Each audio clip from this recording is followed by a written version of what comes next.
is not playing nice. It is not letting me turn that off. Very interesting. I'll worry about that later.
Alrighty.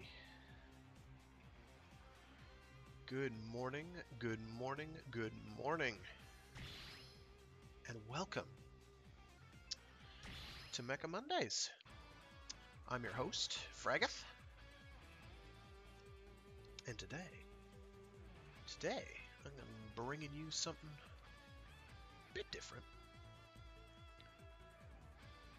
than I have done before. I'm bringing you an awesome knit game called Gundam vs. Gundam Next Plus. This released on the PlayStation Portable back in 2000 something. Mid-aughts. It is a dynamite. I think it's a lot of fun. I don't even know how many hours I've spent playing this game. Too many hours of my life have been spent playing this. So many. So what I think I'm going to do now, part and parcel with all this is going to come a bit of a description / explanation of the lineage of the franchise, and I'm going to do that while just kind of messing around, just to show people what it looks like in basic. Oh dear. So its lineage. Gundam vs. Gundam Next Plus is it's a and I'll explain my reasons for going with this one and not another one in the franchise. One once I start actually connecting with enemies. So what makes this one a good starting point as far as I'm concerned is, A, I have played a lot of it, so I know what I'm doing. Although I am extremely rusty at the moment, as people can see. So it's part of the Gundam versus meta series. And that started back on the PlayStation 2. You can argue that the origins are earlier, but your first mainline Gundam versus title is Federation versus Zeon back on the PS2. We got that, incidentally, in the West, in the States. And in that, it was just 1-year war mechs, mobile suits. So you had the RX-78-2, you had the gun cannon, you had a couple Jim variants, Zeke variant, Zaku variants, Zaku 2s of various stripes. I cannot remember if Federation vs. Zeon has stuff like the Big Zam. For sure, the follow-up game, Gundam vs. Zeta Gundam, which we also got, also on PS2, did have mobile armors, and they are very playable, they are very expensive, they are very awesome to use. Now, these games were not particularly balanced. If a suit performed well in the show that it was from, then it usually was going to play well in the game. It was going to be very, very, very strong. I forgot it had that gimmick.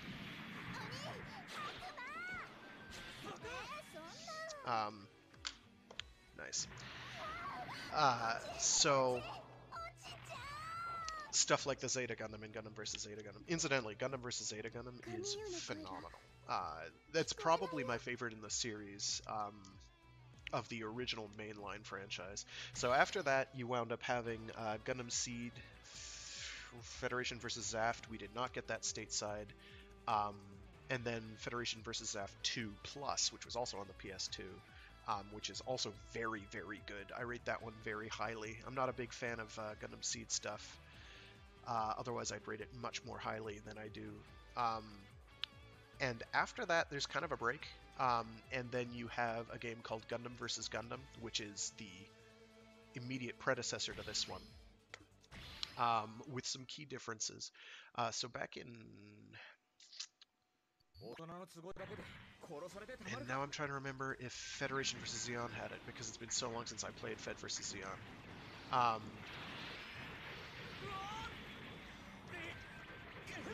I'm just getting bodied all day here, because I'm an embarrassment. I'm rusty, I have an excuse. So, certainly as of Gundam vs. Zeta Gundam, you had an awakening system, which basically, as you fought, you got sort of a tension gauge that increased, and you could set it to have different effects. There was a speed, there was a attack/defense buff. Speed gave you more boost gauge to work with, and I think made you a bit faster in general. I don't remember what it did to your animations. The defense buff one buffed your defense. There we go. See, that's how I'm supposed to play the game. And then there was a third one in Gundam vs. Zeta Gundam that let you, it's basically like a revival awakening. So if you had a full gauge and you died, you got brought back from the brink with a token amount of health, and you'd lose like a limb, which usually meant you lost a weapon. Now back in that game, you could choose a weapon loadout for a mobile suit that had a weapon loadout. So for the Zeta, for instance, you had... I'm going to do a longer one. Nice. I can't even remember which buttons to press anymore. Cool. You had a beam rifle, you had the shield grenade launcher, or wrist grenade launcher rather, and there was a... cool, I'm playing as the Camphor.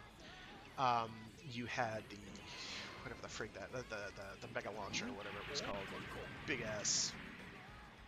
big old beam cannon thing. And you could choose one of those.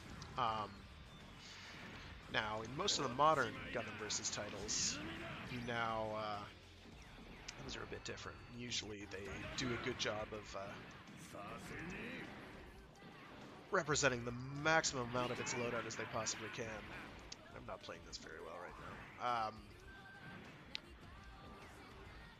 Now, in Gundam vs. Zaf, certainly Zaf 2 Plus, you had a kind of different awakening system where you had like an offense-based one, or an attack-based one rather, which made you hit harder. It had some other effects, but I don't remember what those are off the top of my head, because it's been a million years since I played that.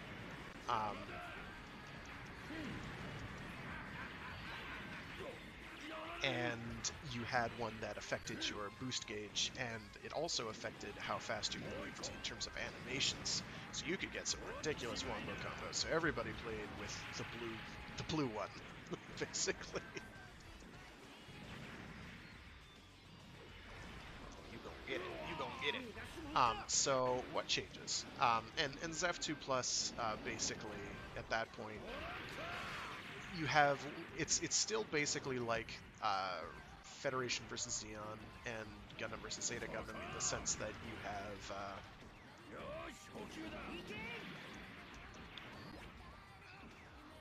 mass-produced mooks that are not designed to be competitive with really fancy stuff. Now that basically changes when the original Gundam vs. Gundam comes out. They do away with awakenings. Suits tend to have a much broader variety of armaments. Oh my goodness, I am so bad. And they take, most importantly, you have suits from various different timelines and franchises, or series.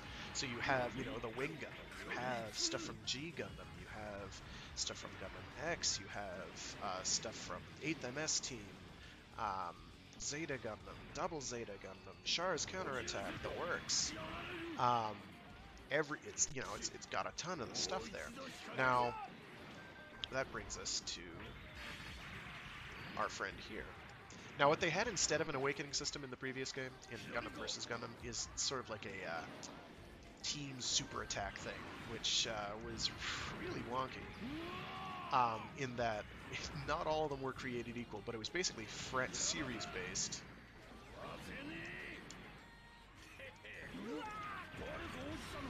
And that one is great when it hits.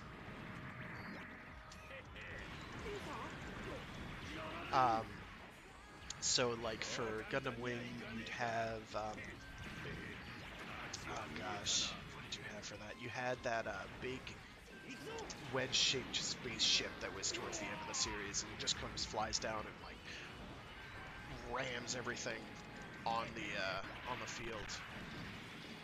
Now, there was a bit of an emphasis on looking flashy in that game.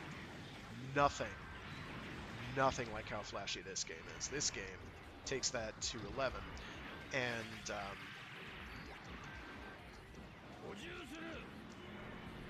adds in something called boost dash canceling, where basically if you're doing an attacker ability and you do a boost dash, which is double tapping the boost button, which by default is X, you cancel whatever you're doing. Now, back in Gundam, the original Gundam vs. Gundam, and I realize I'm being really incoherent, because I'm having to keep my train of thought while also doing a game that I am just relearning how to play right now, because it's been so long. There's no excuse. You had the Freedom from Gundam Seed basically had an ability that canceled absolutely anything you were doing. So if you had a tier list for that game, you had everybody in one tier, varying sub-tiers within, and then at the very, very top, you had the freedom, because it can cancel literally anything it's doing, and it had a bunch of attacks where that was extremely useful. Very, very strong. Now, come Gundam vs. Gundam Next Plus, what we're playing right now, that basically is something everyone can do. Within limits. Yes, that guy, yes! I love the Ant guy, he's adorable. So, and I'll try and show it off. Now what I'm going to show off first is a regular attack string. Once I stop getting bodied. Stab it! That was embarrassing. I just got bodied by a gun tank.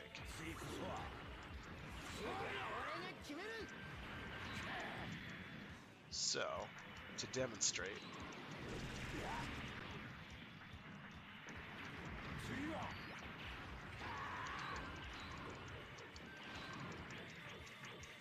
that's a normal attack string. Okay. Now what I can do, I'm having a hard time with it because that guy is slow.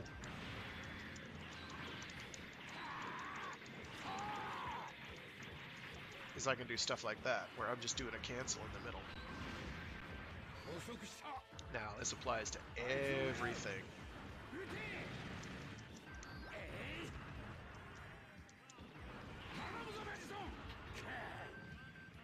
So this leads to a couple techniques, and I'm probably going to wind up using some terminology that I'm going to have to explain.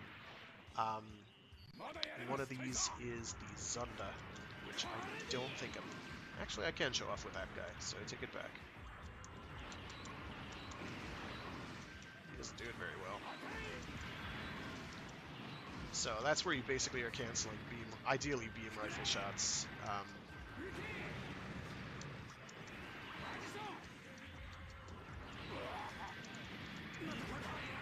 Get wrecked, dude.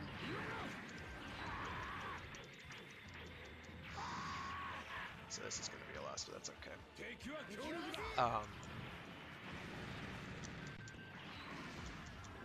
And so you're basically firing a beam rifle, canceling, beam rifle, boost dash cancel, beam rifle, boost dash cancel, rinse, wash, repeat as many times as you can. Usually you're going to do about 3 of them.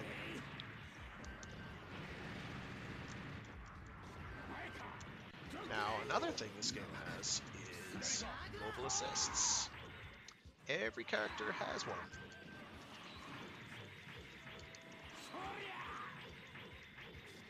And with that, summon a little ally who's going to do... Now, that guy's a terrible, terrible character to show that off with.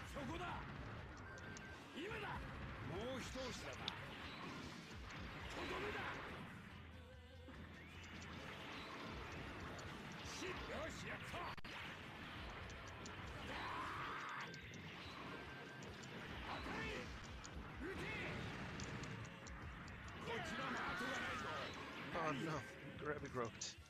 Now, yeah, because I have all kinds of allies that I'm spawning. So things are pretty confusing. So my goal right now is to not die.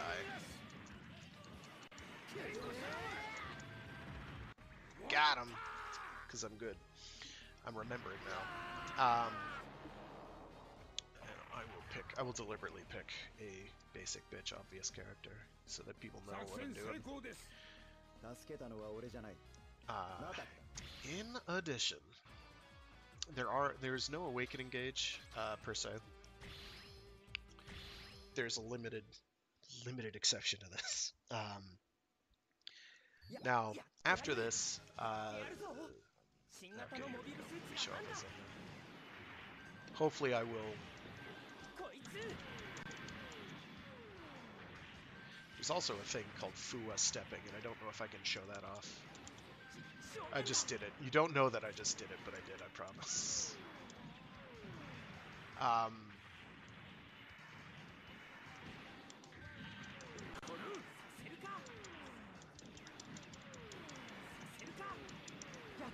So that's a Zunda. Basically, you're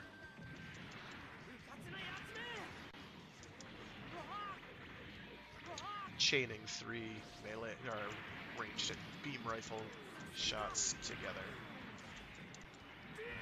Now there's also some cool natural cancels you can do with some characters. These are not as easy to perform in this game as in others. Some of the later titles, which amp up the speed dramatically. Got him. That shouldn't have connected. So you're also noticing this big red flashing boost gauge thing, which I keep depleting because I'm reckless. Now,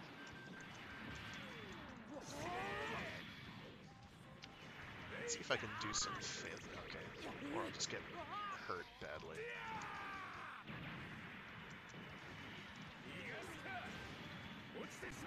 There's all kinds of tech, and I have forgotten more than I will ever remember at this stage. But we're gonna try and do okay. So my basic goal for today is to do some arcade runs because I love arcade routes. It's against the AI, yeah, so it's like super easy for the most part. He said, acting like he was gonna do well.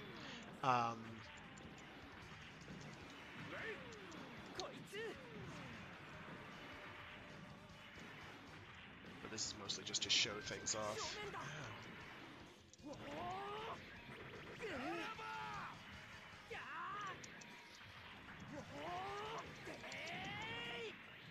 You have various cool combos you can perform pretty much manually. There is some directional input base.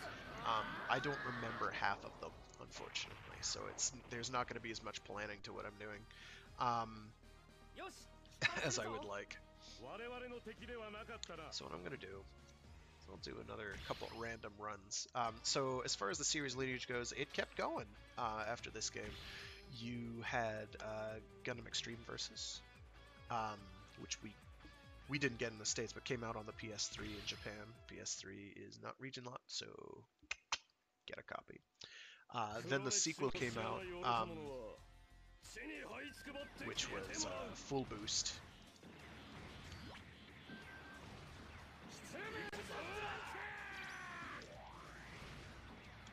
Which we also got.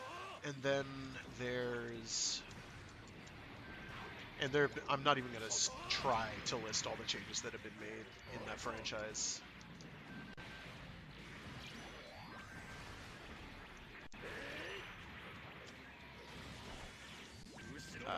Because that'll take forever. I'm not going to do that. I'm just going to enjoy playing as the Turn X because he's fun.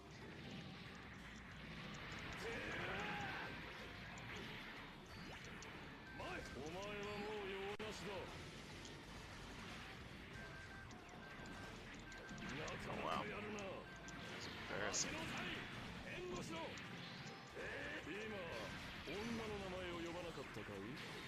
Oh no! I couldn't get my Moonlight Butterfly out, that's sad.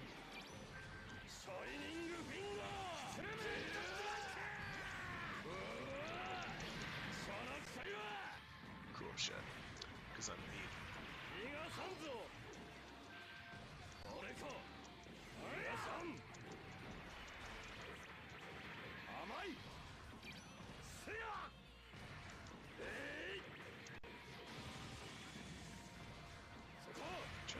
He's got a grapple Shining Finger sword. I don't remember a Shining Finger attack.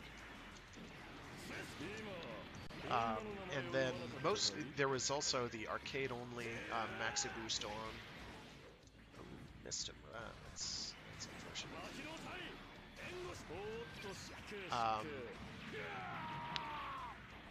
Maxi Boost on, then Maxi Boost on, and then there's going to be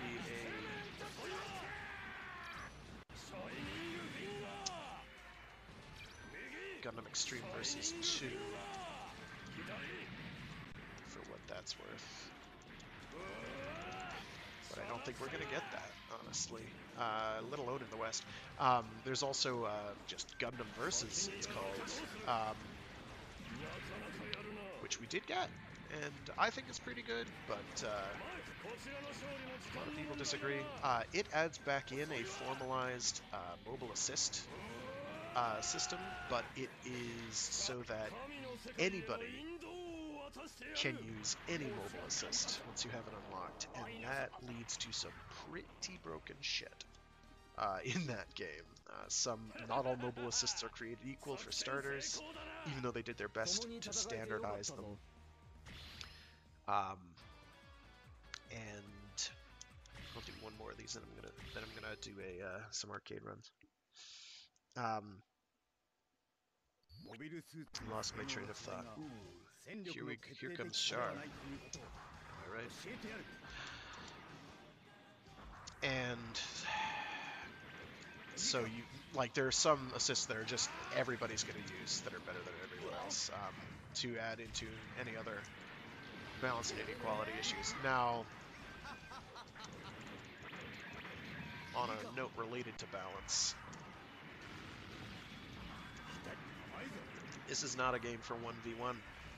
It is not a series for 1v1. It does not 1v1 very well.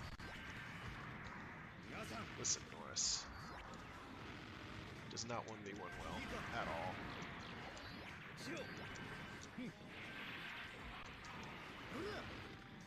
It is very much a 2v2 series, and one of the problems that Gundam Versus has is that it makes things a bit complicated by having an actual 1v1 mode and a 3v3 mode. The game is not balanced for these. It is balanced for 2v2. The series has always been balanced for 2v2. This will never change. So that was a problem that it had. So what you're going to wind up seeing a lot is me try to peel. That is a valid strategy. Me and my AI teammate are not cooperating. Because it's an AI teammate. I've basically set him to attack something that is not what I'm currently attacking or targeting. Which is the CPU setting that I'm going to use most. I'm just going to keep bullying this. I don't know why I'm doing well, right? All of a sudden, that makes me very suspicious.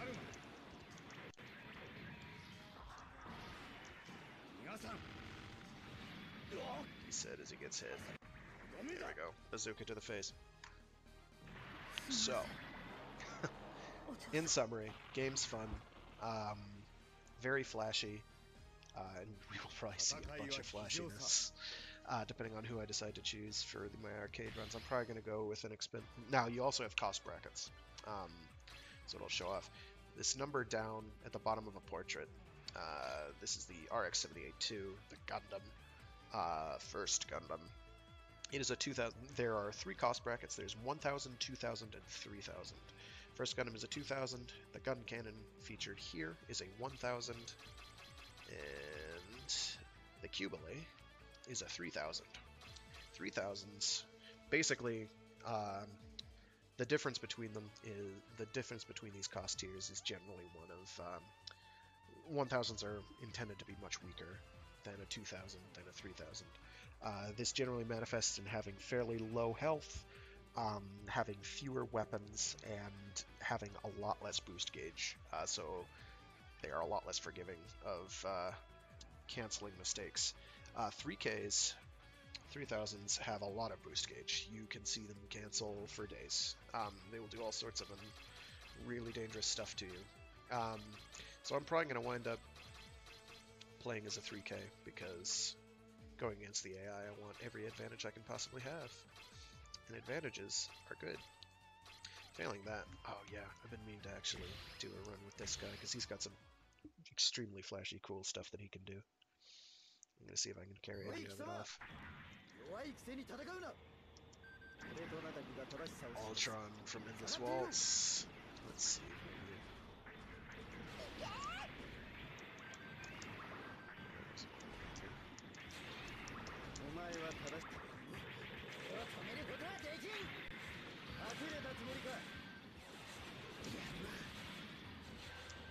This is also when you had some pretty interesting gimmicks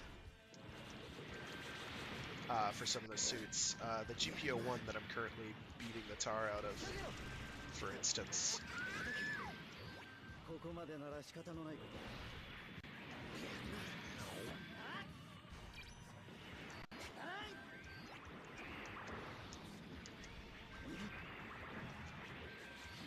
Has a really cool gimmick. He starts off as a 1K, and then once you kill him, he comes back as a 2K. So the sign of a really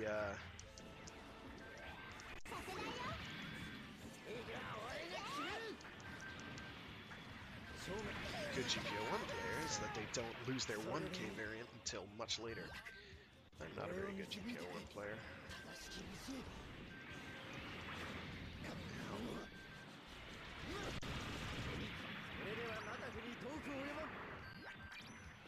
That's probably the... There's also a couple mode swaps that some characters have that others don't.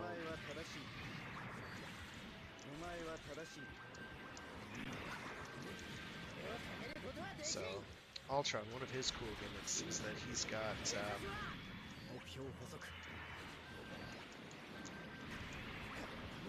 a grope claw. So he punches things, which means he's really only good at up-close stuff because they do not have the range of a beam rifle. But he can initiate combos from a range, which is very handy. I'm not doing what I wanted to do.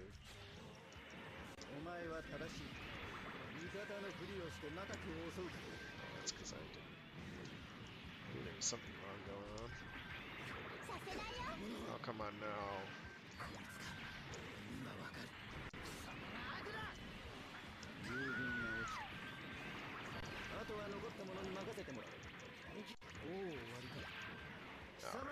There's also a cost over system, which I had to abuse.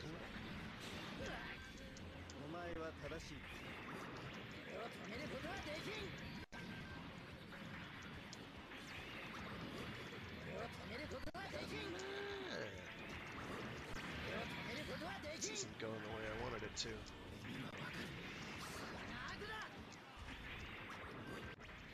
Oh well. It looks cool, but it's not as cool as the thing I wanted to do. He's got a really neat, and I can't remember exactly how to do it, otherwise I would have done it. Oh, I know what I did wrong. I'm going to do a shorter one of those. I'm going to do that again. Do over. Where he basically uses his spears like just pelts them across the screen. It's really useful for getting space.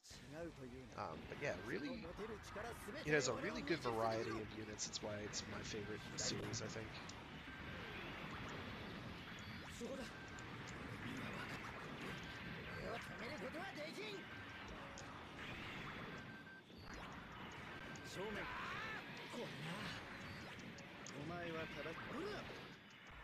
That's the one. That was a terrible camera angle, so it wasn't obvious what just occurred there. There we go.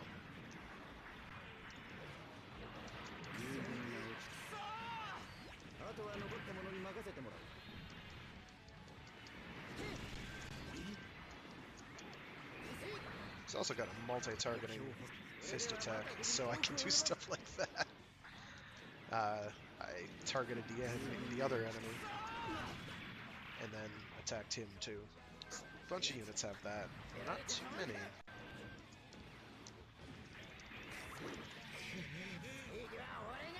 Let's see.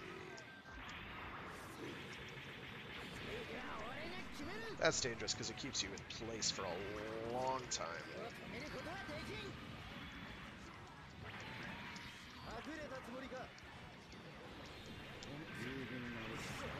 Basically right now I'm being predatory. Attacking them whenever they're attacking my ally, because my ally is being used as a meat shield. But yeah, lots of directional inputs, so like with this ability, if I hold a direction like that, it shoots at a much further distance. Ow. I should have used some assist there. I forget I have abilities all the time. He's just... Ooh, that Garobi all the time. Now a Garobi is in Japanese, literally means puking beam. So, whenever you have one of these,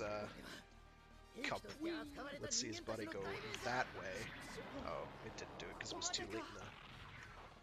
Oh well. This is okay. So that's any of those beams. It's a sustained death ray. Alright, so now I'm going to do some arcade. I'm going to start with a relatively easy one, and we'll go from there. Nope. Yep. And I'm not sure who I'm going to be. Again, probably going to be a 3K. But not all 3Ks are created equal. And there are some pretty competitive 2Ks.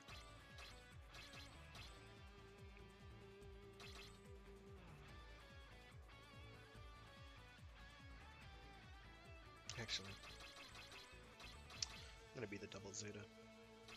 Actually, I'm going to be the F91. I can't decide. Let's see. Yeah, let's go with the... I haven't played the F91 in a long time, aside from earlier today. Oof. We're mostly just going to skip cinematics and whatnot, as pretty as they might be. F91 is a... So another thing with arcade mode is you generally want to do strategies that keep you alive. Sometimes that means not being very aggressive.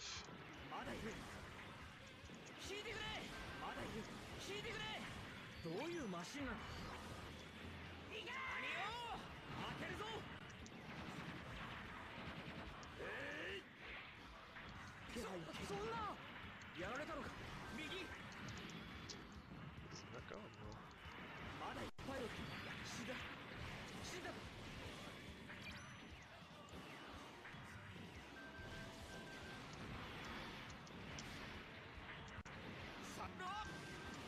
Oh, no, you don't.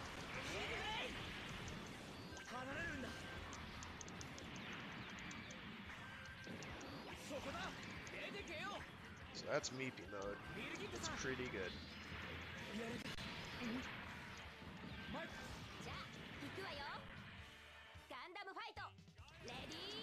And in arcade mode, you often have missions where it's not so much to just clobber the enemy, and keep killing them so that their cost gauge goes away.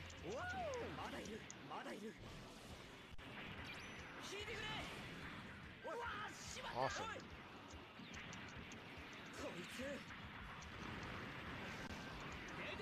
Also have, or instead have to kill a boss, which is what I'm doing right now.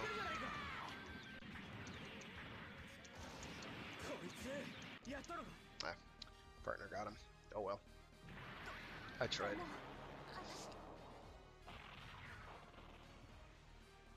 I need some water. It's because Kai Kishida is just too good.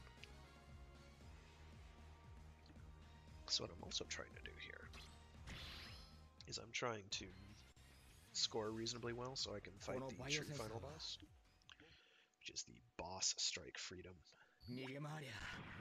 This basically means don't lose a single one of these as you go, and ideally don't die either, which is a lot harder than it sounds.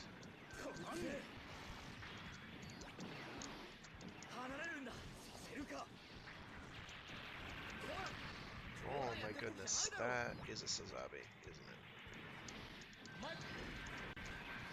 Yep.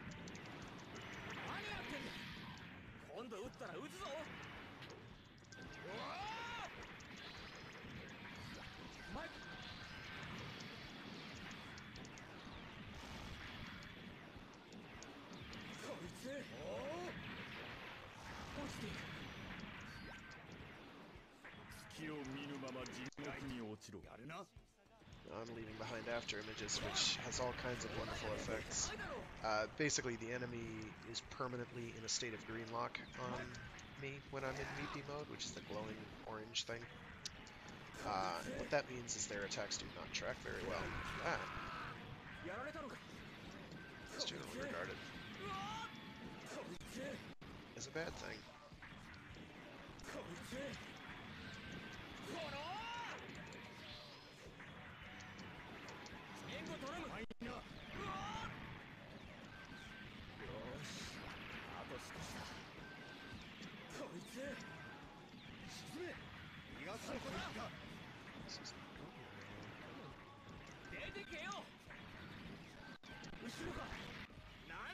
Ah, got him anyway. Nice. PSP might be dying.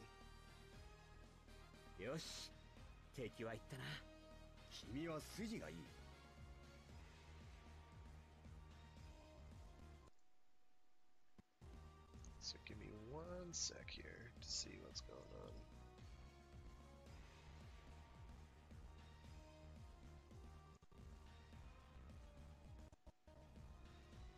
See if it's the cable, maybe.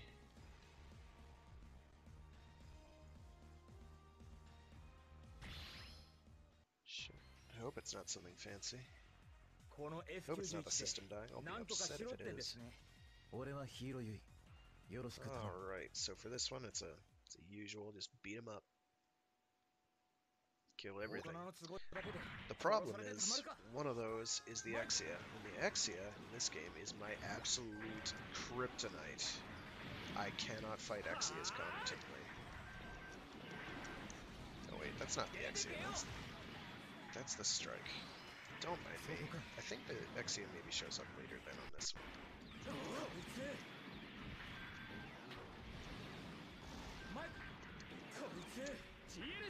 Strike's pretty cool because it gets different pack mode changes, so it can change how it's playing. It can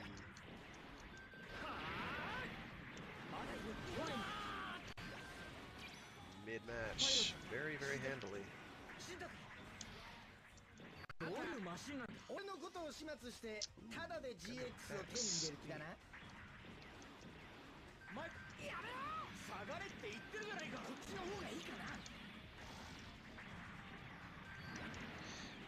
of the problems that Meep has is that if you get hit during it, Meep is over.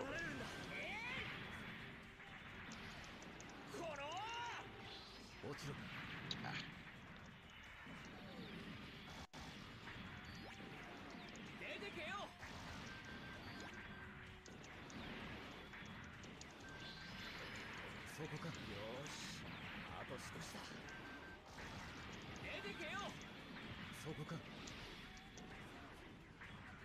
Gotta get another Meepy this life. That's wonderful.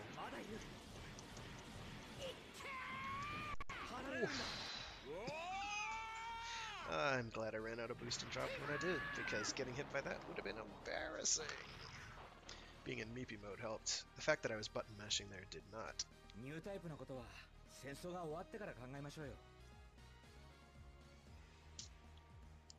Let's stick with B route. I don't remember the routes on these. I used to have a lot of this memorized. I do not anymore. Those days are long past. The F91 is really well-rounded. So I've got a mode switch going on here. So my default starting mode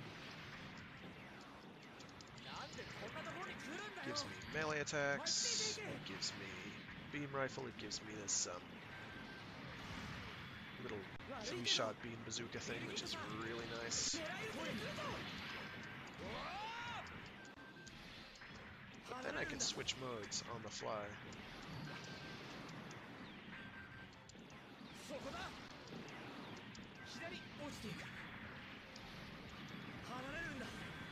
Which gives me my VSBRs, which are those big things that I'm holding in front of me here. Also,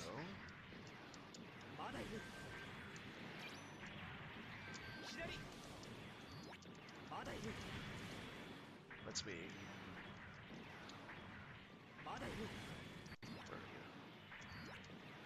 chuck one of these out, which is a little shield. It's pretty impractical, unfortunately. But it blocks projectiles, so it can be fairly useful. Here we go. This is my target. Now, it doesn't get any melee attacks in that VSBR mode, unfortunately. Come on.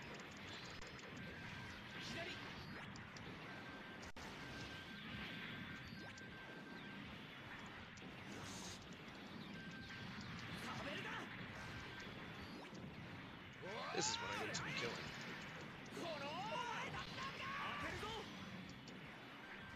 Meepy also lets you cancel, like, everything. It lets you cancel the world. You chain fire.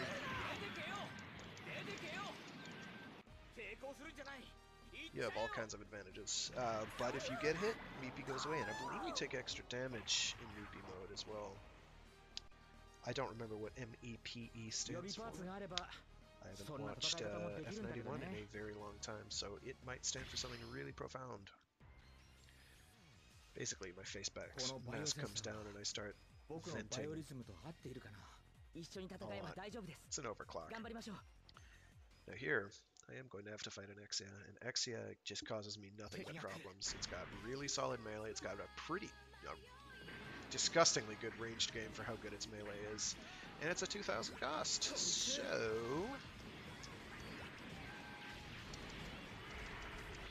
I'm just gonna try and bully him as best we can.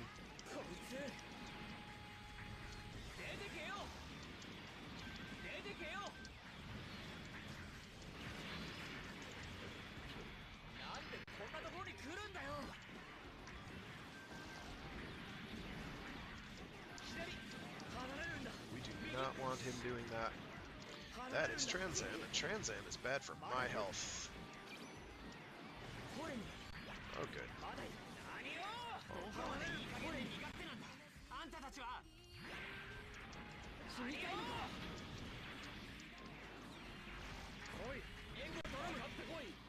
Now, another thing that assists can often do is they can block hits pretty handily.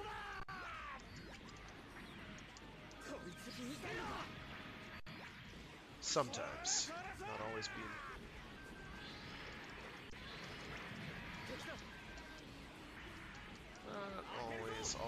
Not always being attacks. I'm getting tag teamed, and that is not ideal. So I'm gonna let myself hit the ground here.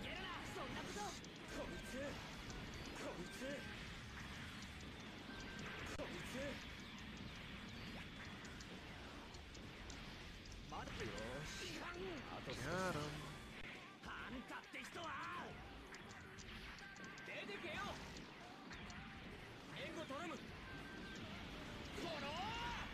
So, in brief, he's gonna kill me with that. No, he didn't. Basic rules for melee combat is a side directional input. Ooh, cool. A side directional input is generally going to be a wider angle, easier to connect with attack, but usually does not do as much damage, but is used to at least get a hit in, and then you can cancel into something more significant. Neutral melee is usually, for a default string, usually your strongest string. It tends to be longer, it tends to do the most damage. Ooh, Queen Mantha as a boss is a toughie. So this I may lose on. I've been doing okay so far. I've been doing a lot better than I expected to be doing, given how I started.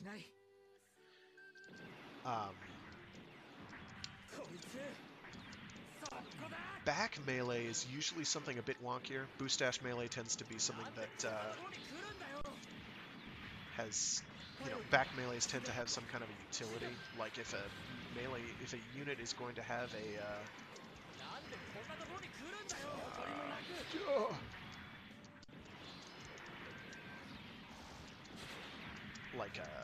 either a guard or a counter ability, it's going to be their back melee 9 times out of 10. Or it'll be in something special. There are exceptions to every rule. So this is going to be tricky, because I need to kill it. Okay, but I have Meepy mode now, so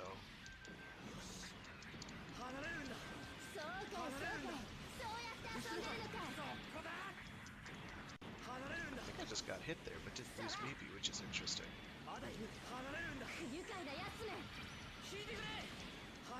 So bosses, as you can see, oh!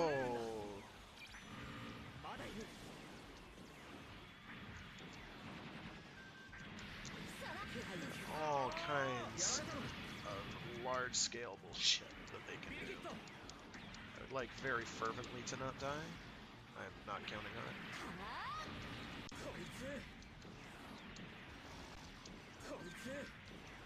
Usually boost dash forward melees tend to be, oh, I was gonna get hit by that, there's nothing I can do. Are gonna tend to be distance closers, but not always. Oh. So I cannot die now, because I'm expensive. My ally has died repeatedly, and that is bad for me. Out of redlock. There we go. Well, I knew things were going to start falling apart eventually. Quinment is less than ideal. So we are not going to see the true final boss, it looks like. That's unfortunate. So we'll try. We'll try again, but that is going to count against me.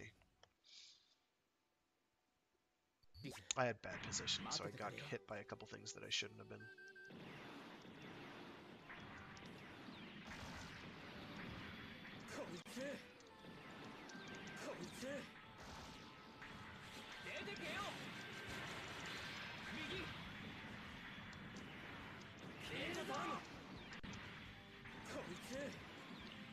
Oh, another thing you're probably seeing is these slower dash movements. Those are steps. That's basically where I double tap a direction. And that will break projectile tracking. That is very useful. I need to use the heck out of that in order to beat some of these bigger, badder things.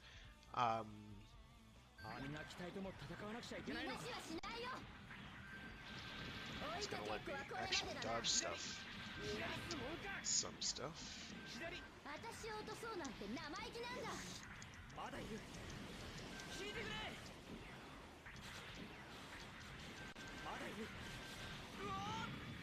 that knocked me out of my meat beat, but I keep some of it.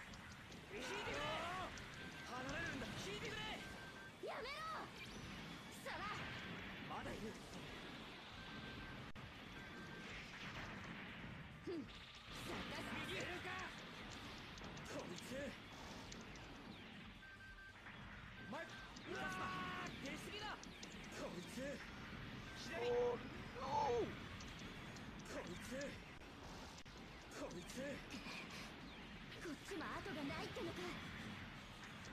Okay.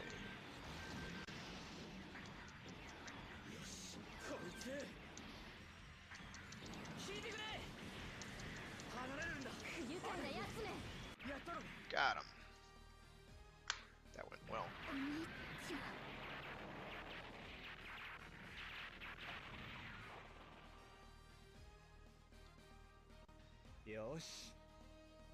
Went very well. Although I don't think it counted as me killing the enemy, the boss, which is unfortunate.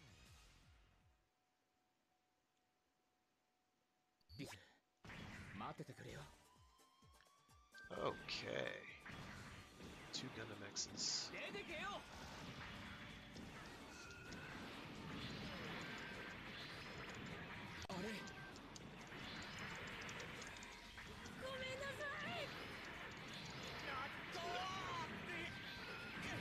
Gundam Next also has some pretty dynamite melee chains.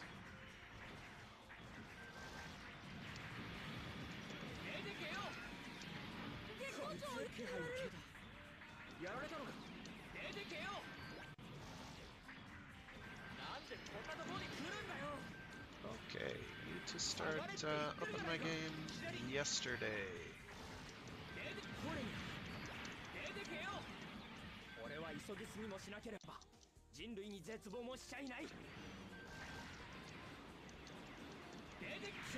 Oof.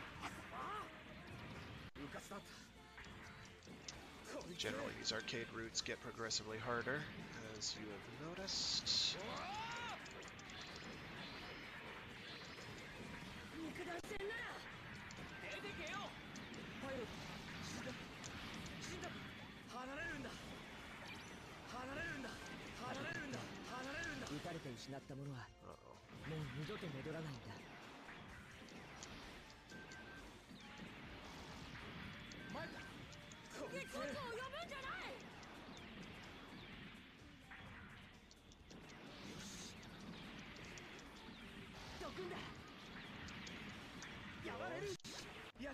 There we go.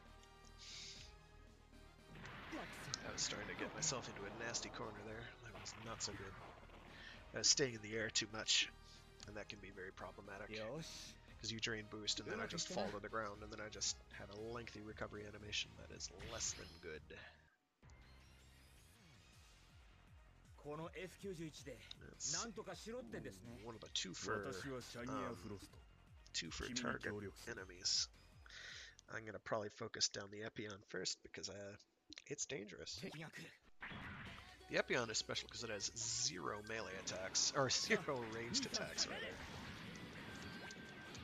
Why did I just tick that to the face? That was dumb. But its melee attack set is basically unique. It doesn't really have strings in the traditional sense.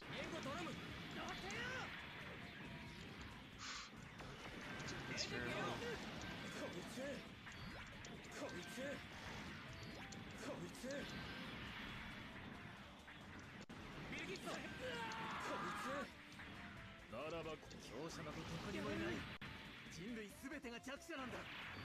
If it let me attack the, okay, here we go. Which isn't to say that the Wing Zero TV isn't a problem. It is. Oh gosh, why did I do that?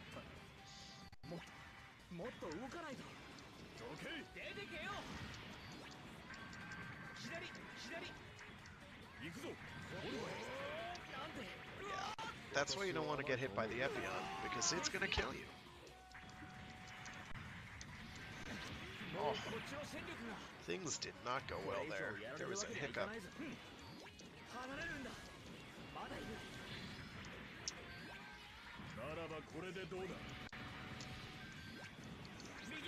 Ah. Okay, so we're definitely not seeing the true final boss this arcade run. Because I am not performing up to par. I'm performing very much below par at the moment. This is pretty embarrassing. I knew things were going to be tricky, but damn. I'm also not very... I was never really good with the Affinity one, even though it is good. Probably should have gone with the double Zeta, to be honest.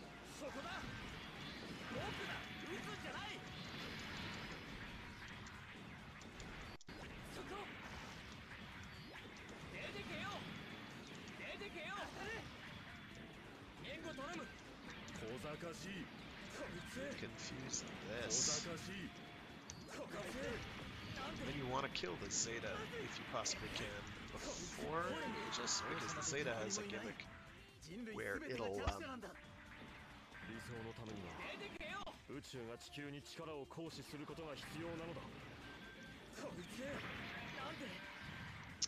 it gets powered up by new type ghosts. Its biosensor activates, and that is decidedly bad news. Oh no! I can't believe I touched that.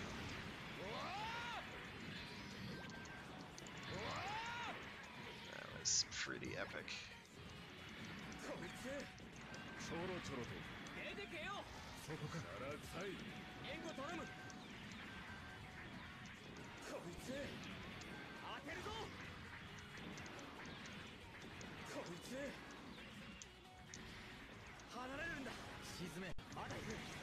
Way too close to it right now.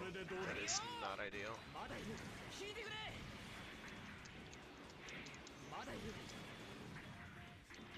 Having to play a whole lot of keep away. There we go. We're good. We're good. The Epion is scary. I know from first-hand experience. I played a bunch of Epion because even though I'm really bad at melee in general, the Epion is just, oh. When you play him well, you know it. You know you've played him well. It is very clear. You see what happens.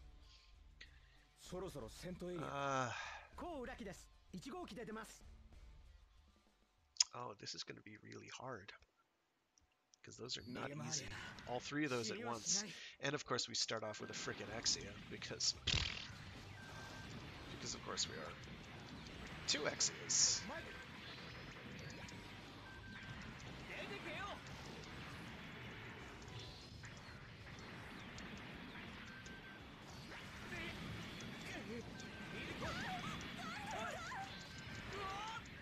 I see. He hit me with that, and I don't believe that should have happened.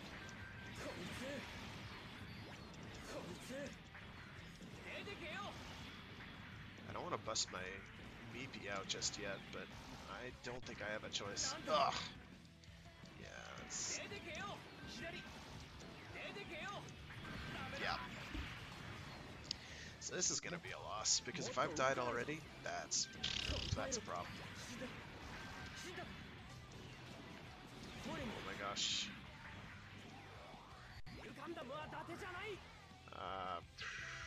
Focus on the new.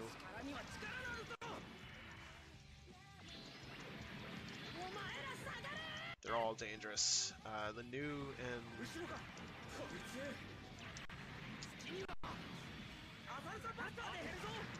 the Turn A, I think, are the ones that are going to cause me more problems, though, because they are both.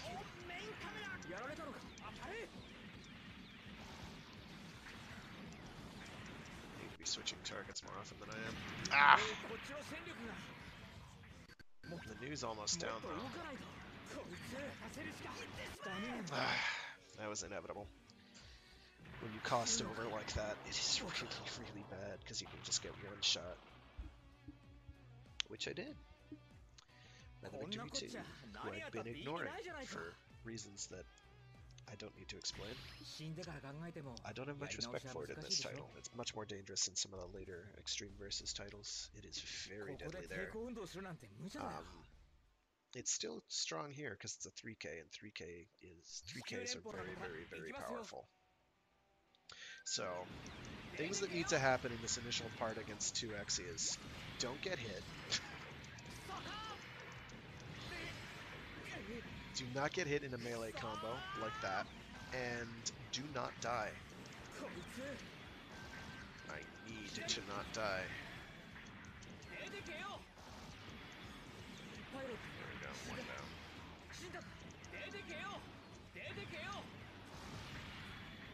And if one deploys its Trans Am, that's gonna be bad.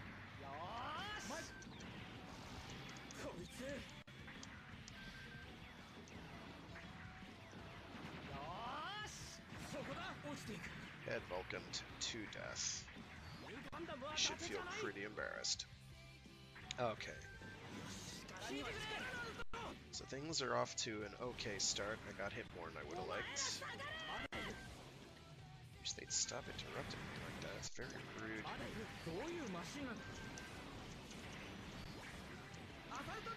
Okay, so problems that the new gives me is funnels and just kind of being really good.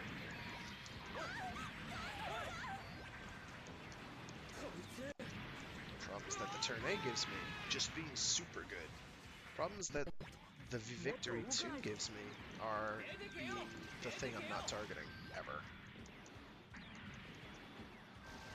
Oh no! Oh no! Okay.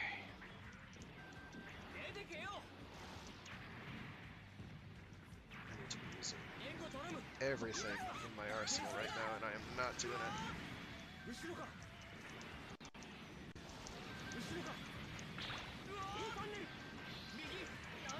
That's very bad.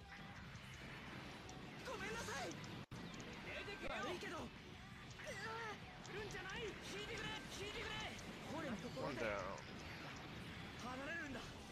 Shit. Now we have a huge problem. I know I've done this before, but it is hard.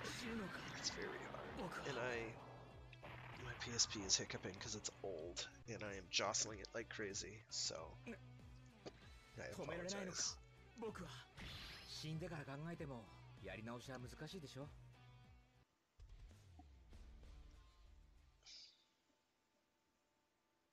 We'll keep at it.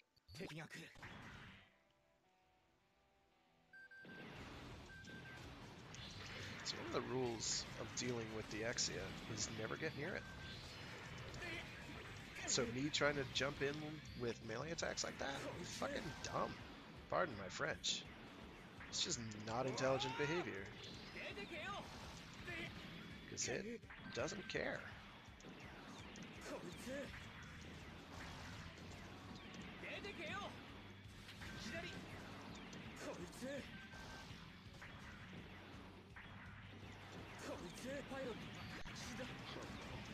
Oh, no.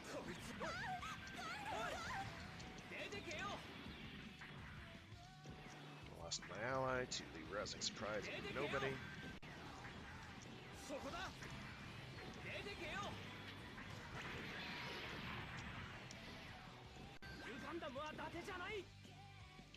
So before I deploy Meepy or anything, I'm going to wait for the others to show up, because they're causing me problems when I don't do that. There we go.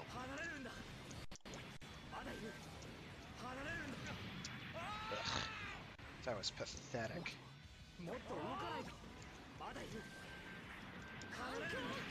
Jesus. This is off to a terrible start. The worst part is I know I'm a lot better than this.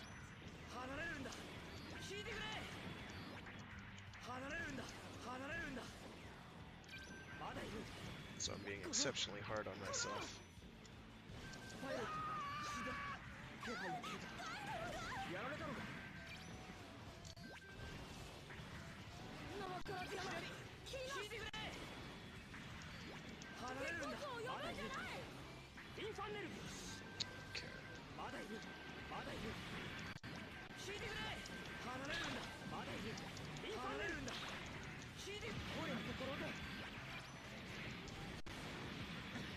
Okay, now I just have to survive the next couple seconds.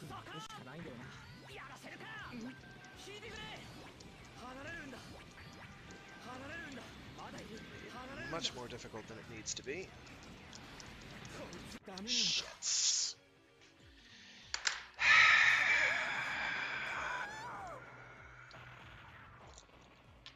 I had that. But my ally died.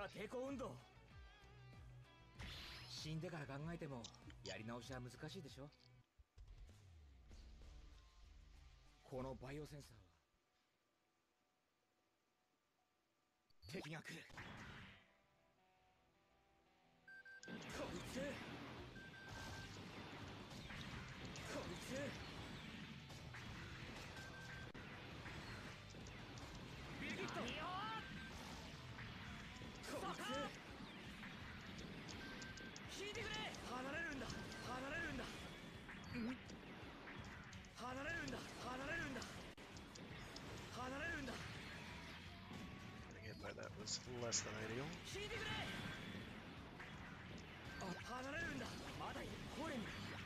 Alright.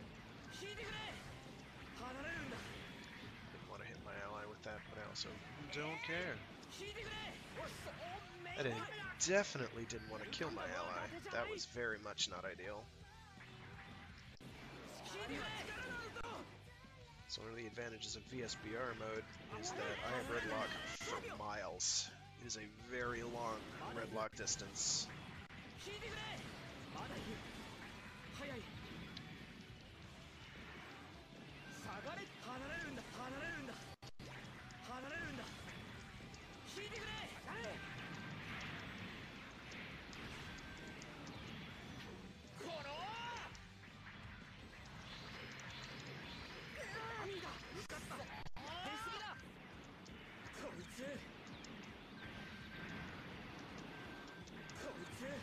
So that projectile that you saw coming out of the turn A was probably a nuke.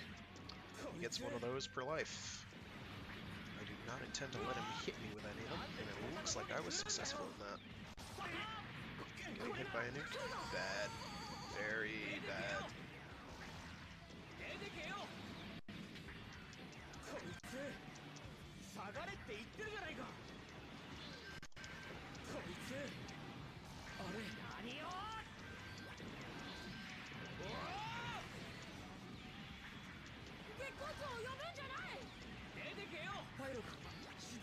Okay.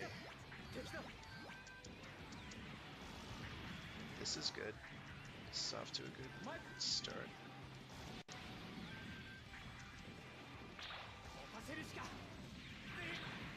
That was less than ideal.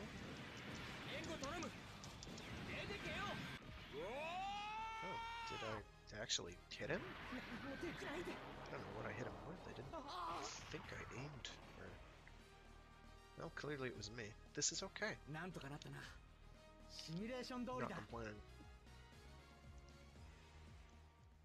It'll be about that. They're not going to let me fight the true final boss. Because that was... You can't lose. Dying is... Not dying is preferred. If you can avoid not dying, that'd be good.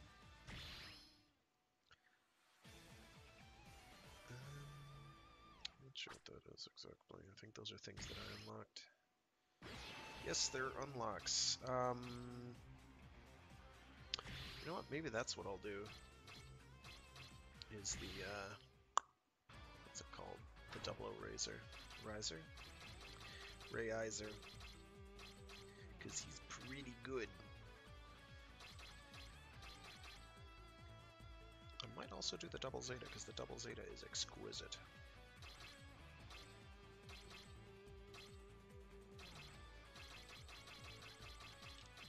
It's actually not that great, but I like it a lot, so... Yeah, I'll go the double Riser. People can get their double O fix, I guess. Do the same thing, but I'll do the alpha route as opposed to the beta route. Doesn't make that much of a difference. These are not randomized for the most part. It does mean that I'm going to have to deal with a Liquid Mantha fight, and that is not something I wanted to do.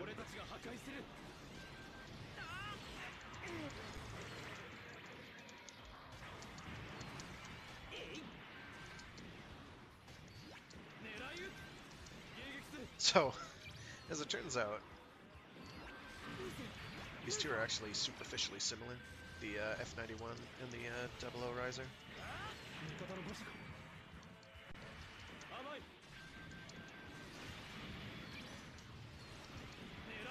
They have some fairly similar kit.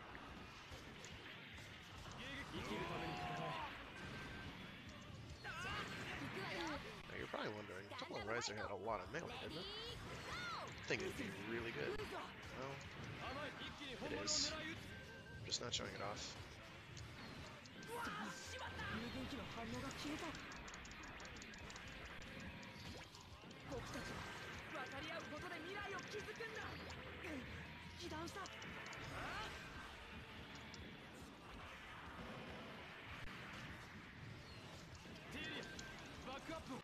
The double O Riser, it should probably be noted at this juncture, is, even by standards of a game that is not super balanced, exceptionally broken. It was never in the arcade version, I believe. It was only in the PSP release, and it is extremely strong. Because I think it came out when Double O was still, or had just recently finished airing. Yeah. Double O was the last series that had aired. This also has the Unicorn in it, which is a trip, because that was well before Unicorn had finished airing.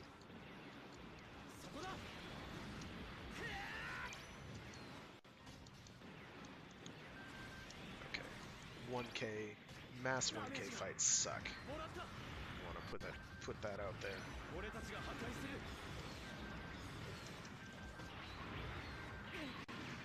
That's like a guaranteed way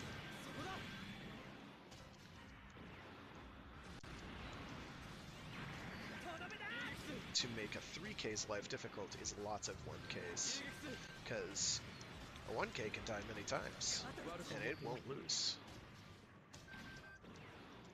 Oh, actually, what I'll do...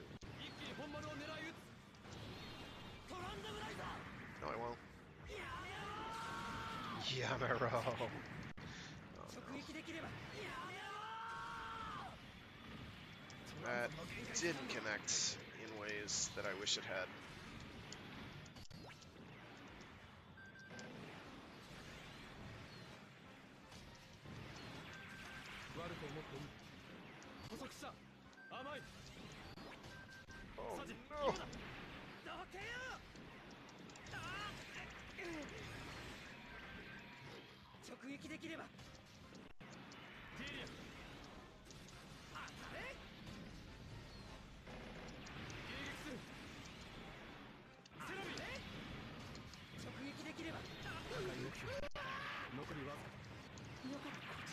Oh no! Oh no! That's very bad. So I can only die once. Period. Not in the entire run, but in a given match. That's all I'm allotted. I would prefer to die 0 times. That would be nice. And as a 3K, that is distinctly possible. Some of the interactions between characters are pretty cute, if you understand what they're saying.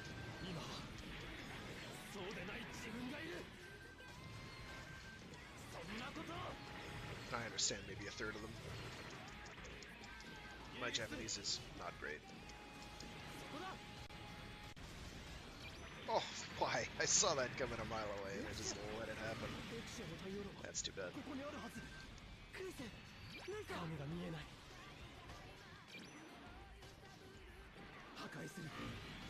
That, yes, hit my partner.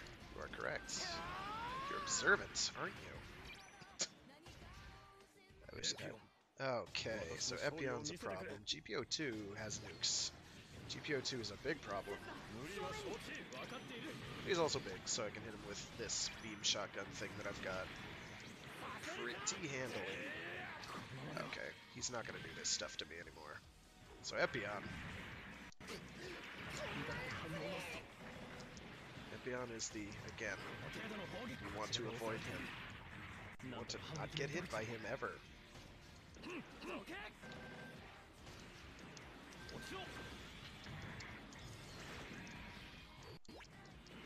It is strongly desired that you never connect. Never let the Epion connect with you, because it will cause you problems.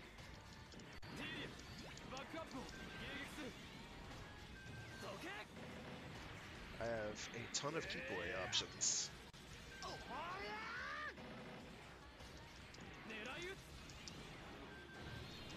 Not the least of which is being able to go Trans Am and do this. Because it's fancy. I was waiting for that.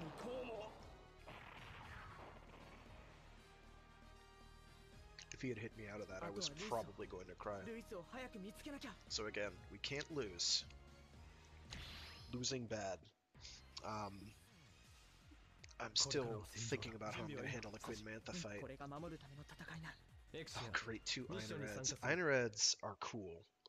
They're from Victory Gundam. They're basically a giant tire, and they are freaking neat. It's actually a really cool unit to use. It's a 2K. It's not mind-blowingly good, but it's got some cool stuff.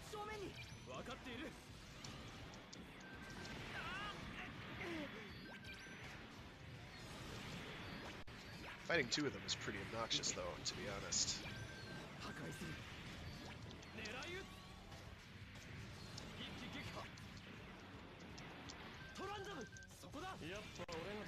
Wow, getting hit by that was foolish. Thanks, Setsuna. Sorry, Setsuna. Okay. Oh, I see golden stuff. I got it. So there's a theme here. getting hit by that is extremely ill-advised.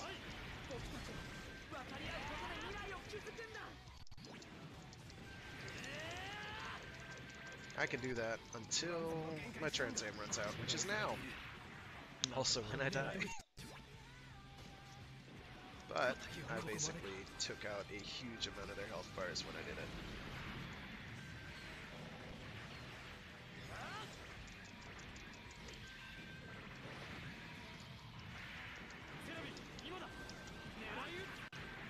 I'm not doing very well. There we go.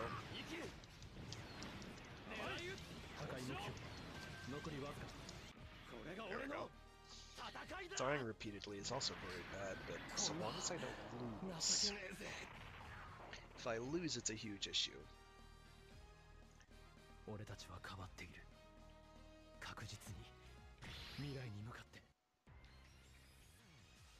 Dying is irksome, but losing is... I won't fight the final boss that way. Yes, yes, Shagia Frost. Actually a pretty fun villain. Vignagina and... the Kapul. The Turn A Kapul at that. Which means it's piloted by Soshi. It's too bad it's not the double Zeta Kapul.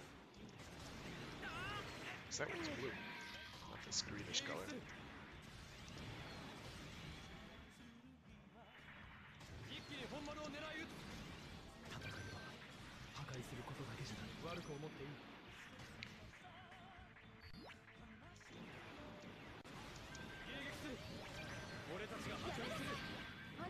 Big Nagina is also quite good.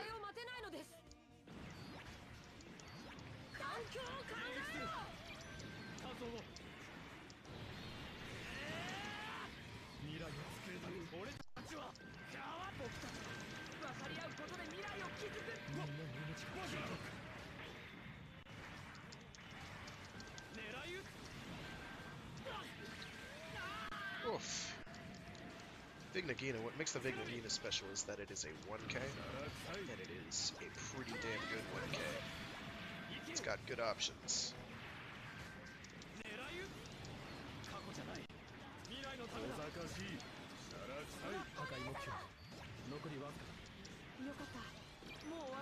Ugh.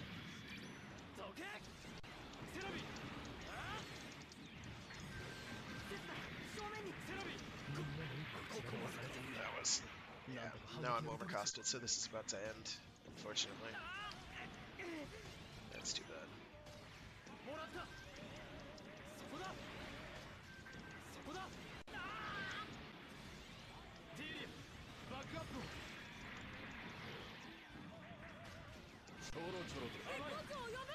There we go. Lucked out on that one. AI also seems to not be playing to its potential. The AI is usually pretty much reads your inputs and dodges everything you throw at it. The AI is infuriating sometimes. Yeah, I'm still not too sure how I'm going to handle the Queen Mantha. I think if I use my Trans Am at all, it is going to be to use its ability to dodge things. That is my guess, because... don't want to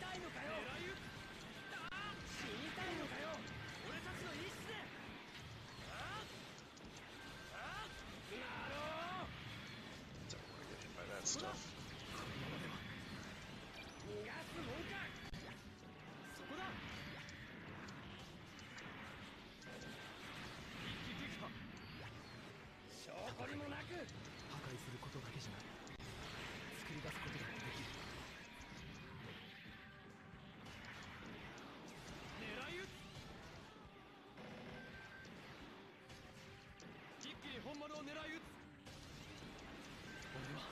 I might go aggressive and try to slam it with like a... yeah, but no, it'll hit me out of that, so I'm not gonna do that.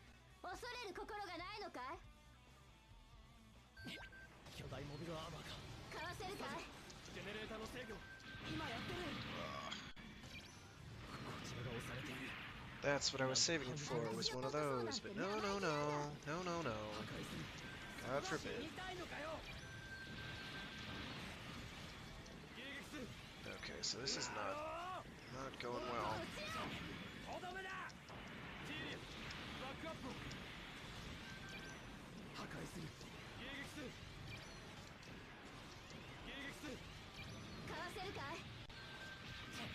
they're not dodging this. Stop.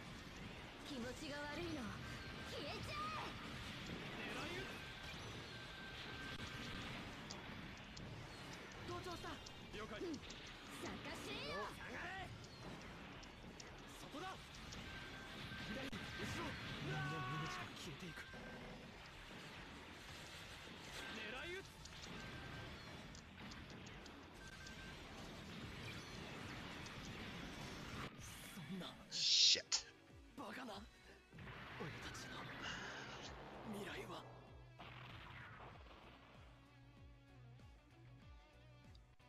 マリナ、アリアル・サーシェス。何も変わっていない。目覚めてくれ。ここにはオーガンダムとエクシアと俺がいる。 Yes, yes, we get it. You can talk a lot. ダブルオーライザー。 He has many things to say. 本当にいいんだな、サジ。心配しないでくれ。僕だって未来を見つけたいんだ。 It's a melee combo I can use to transition between my two different modes. One is this mode. This is not the starter mode, which has the better melee moveset, the missiles, and the triple beam attack for my beam rifle. And it's a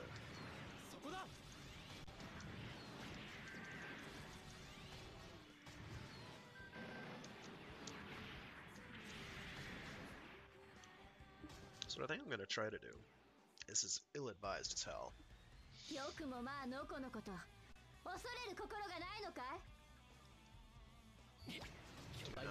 try this.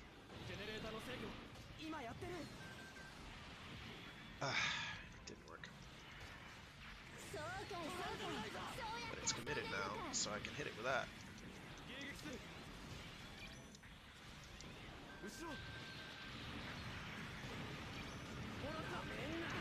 Ah! It bumped me up just enough to make my life difficult.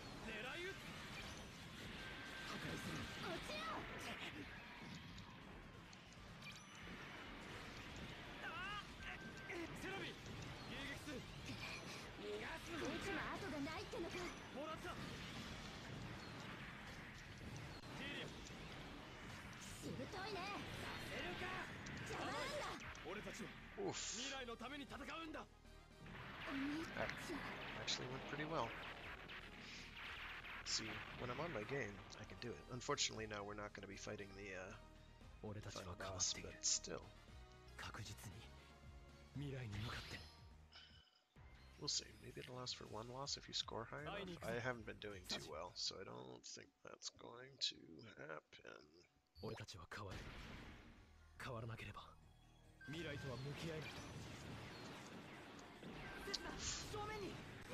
Solgeese is another gimmick suit. It's actually really good.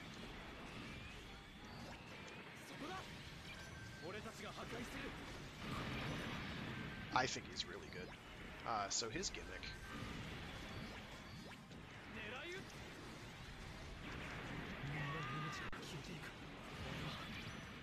is that instead of having to double tap X to boost dash cancel,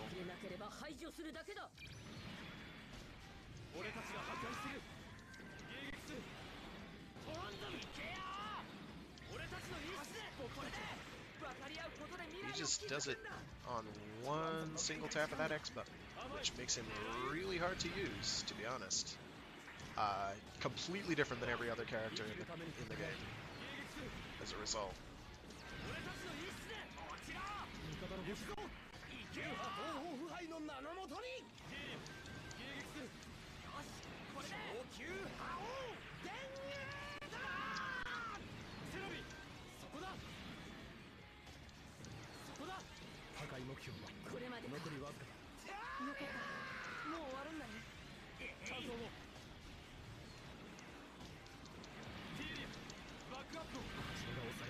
hit him with my assists, so that's something. Assists tend not to hit hard. They're more for distraction and supplementary than actual killing.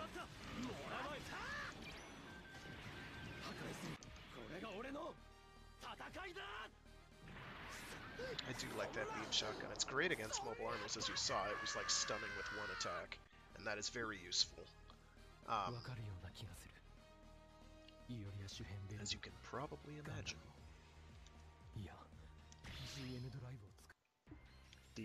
The 3-for-all that's coming up in a bit is also going to be somewhat tricky.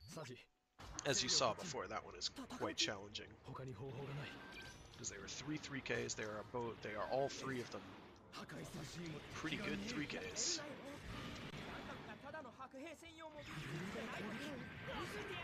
Ow.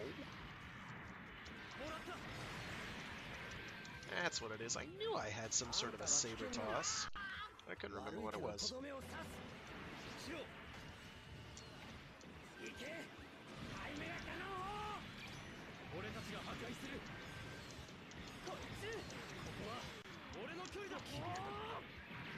have to stop getting hit like a chump.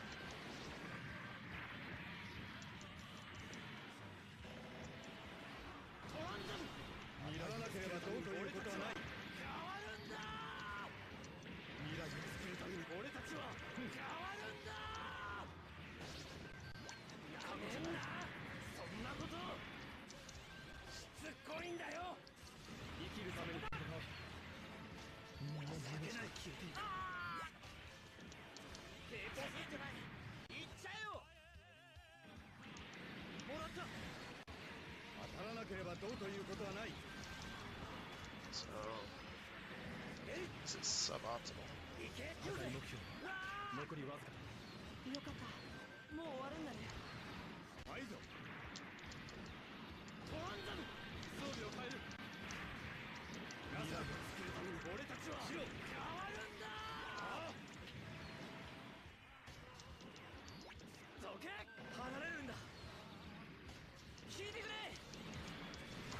Ah. It's okay. We're good. We're good.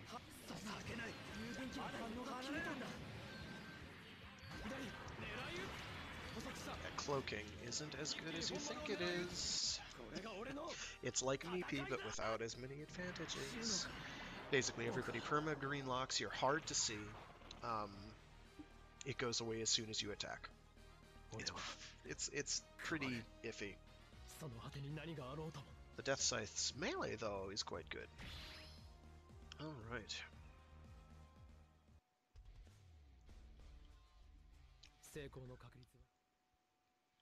Now we're ready for the real shit.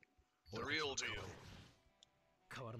Mostly the real deal is going to be surviving this first part with Exias, without actually getting hurt.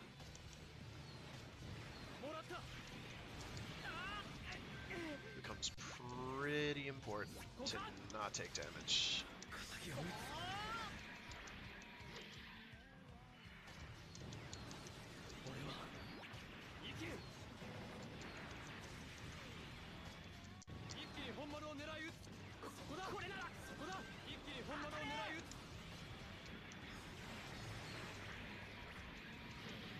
It's so good for initiating. I had forgotten this. 2 can play at that game, dude.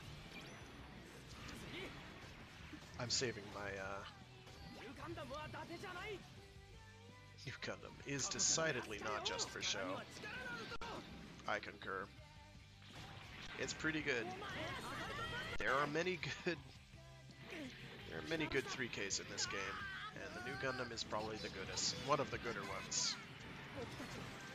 I'm gonna teach it a lesson that it's not liable to forget. Ugh, I saw that coming.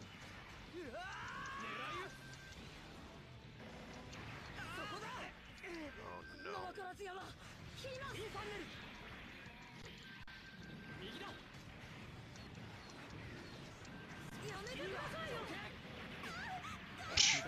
That shouldn't have worked. I'm perfectly okay with it, but it shouldn't have worked.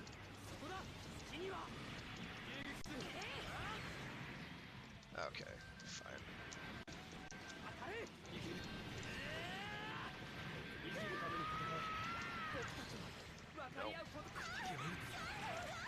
Nope.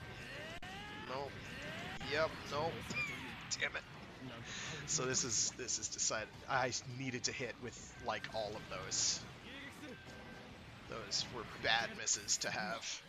God damn it. Those were extremely bad misses. And it actually kills me, to no one's surprise. Mine, not my surprise at all. Exias are my kryptonite. The Exia is stupid good as well. It's just, for a 2K, it's just unnecessarily good at everything it does. Very good melee, huge range on the melee attacks, very solid ranged.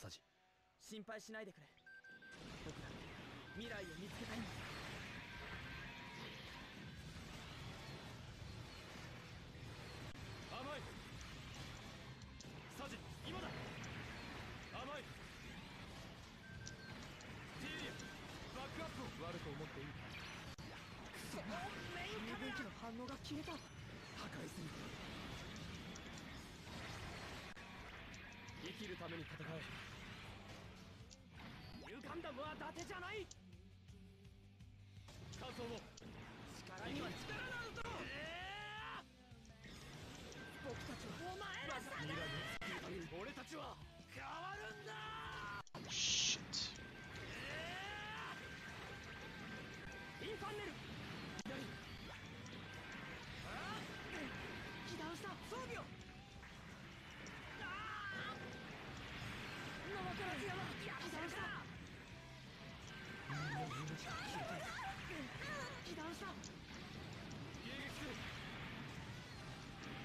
Anyone's wondering what the woman is squealing about? She's squealing about the fact that Ko Araki is damaging her goddamn giant robot that she built slash designed. Okay, they're actually pretty solidly damaged, so this is not totally terrible. But it's very much not where I'd like to be at the moment. I did not think that should have hit me, but okay.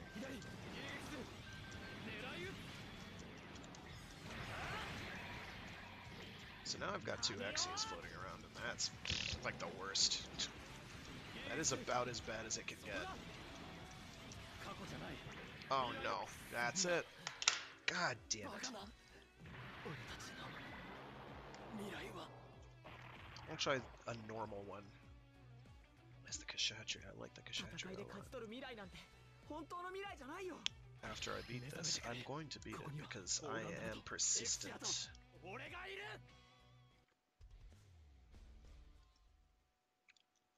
And I know I can do it, and I'm just doing some dumb things. System is responding like it ideally would.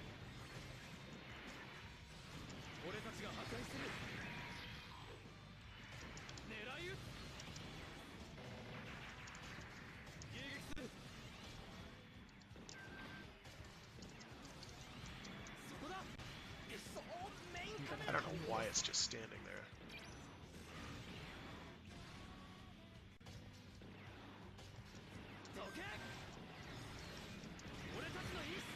Stop hurting me, please. I'm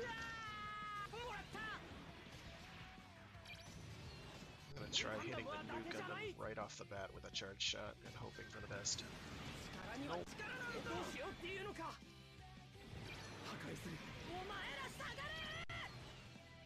Got a decent little bit of damage on him though. That's something. If I can get the new Gundam out of here, that'd be nice. Got him. I'll take getting hit by that even.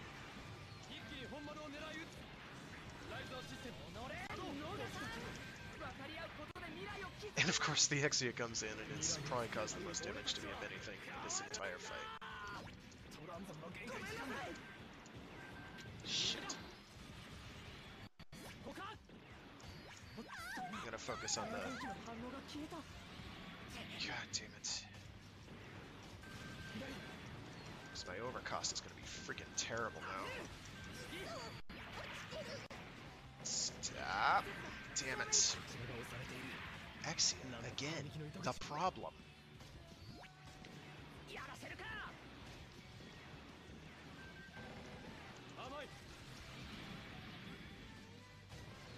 I need to get out of here.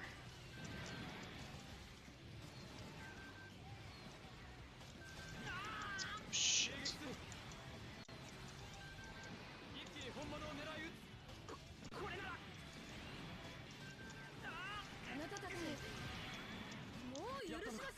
Oh, thank God. I did not want to do that over again, because I was getting real tired of that. That was embarrassing.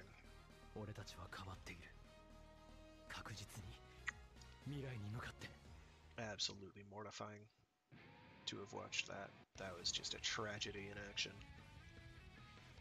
And I apologize for everyone who had to witness it.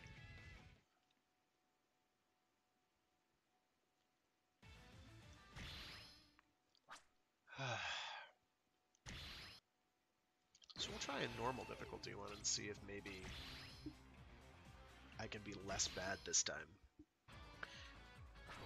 One tiny problem for that, though, is I'm going to be doing it as the Kshatriya.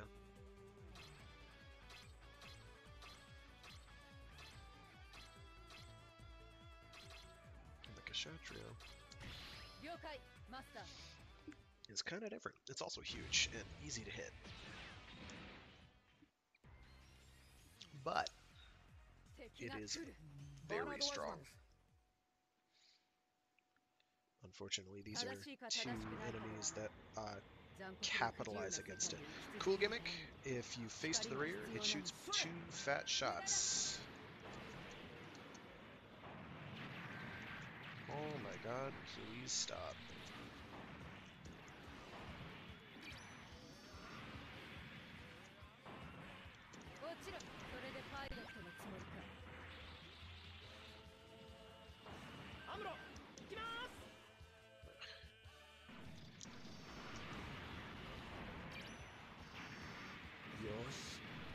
I hit Amuro, so that's not all bad.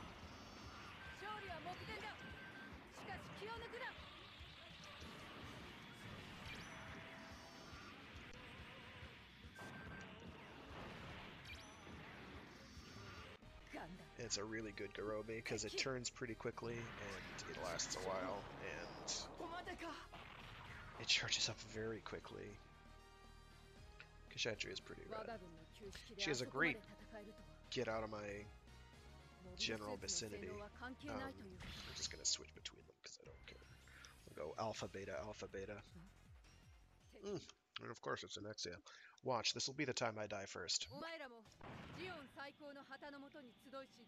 hate fighting the Exia. Also has a pretty damn good melee. I'm gonna decide to hit them.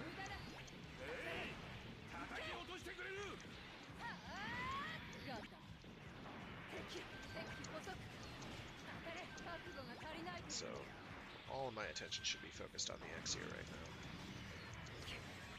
Because it's gonna hit me, and I don't want that.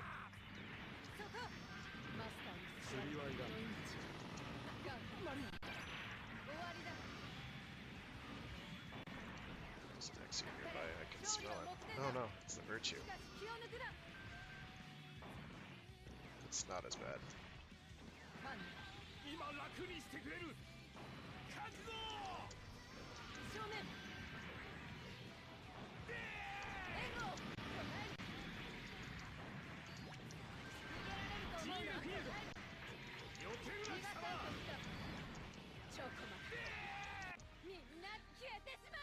Funneled to death.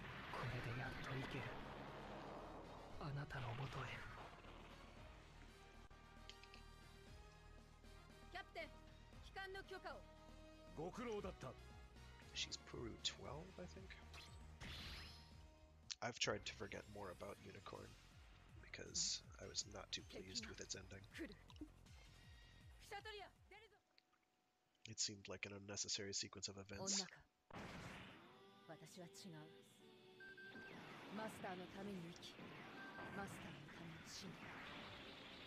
I didn't want to do that. I didn't want to do that at all. Now I want to do that. So the Alex is a 1K with like no health. That starts with the Choba Marmoron from, Choba Marmoron, it does.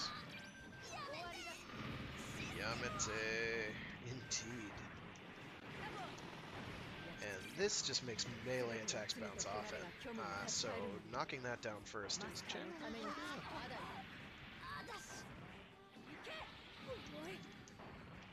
after it loses the Choba Armor, it's fairly maneuverable and has a pretty decent melee moveset. I'm pretty decent too.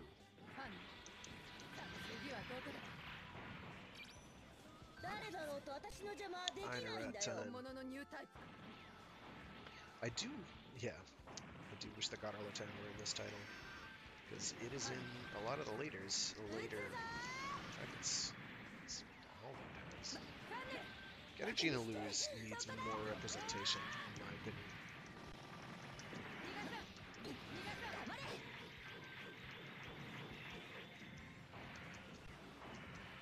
She's a great villain.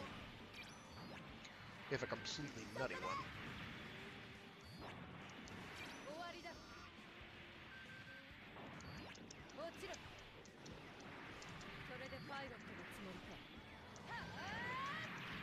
Oof. More funnels. And they're nice and easy to use funnels. Although neutral using them means they set up and they're not all that useful. It's in later games she's gotten a nice beam wall out of it. In this it's a really short-lived beam. Nominally works as a beam wall, but it's not the same. Gatoda.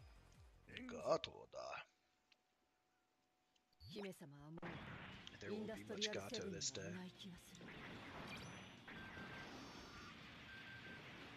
Come around that friggin' wall, dude. I double dog dare you.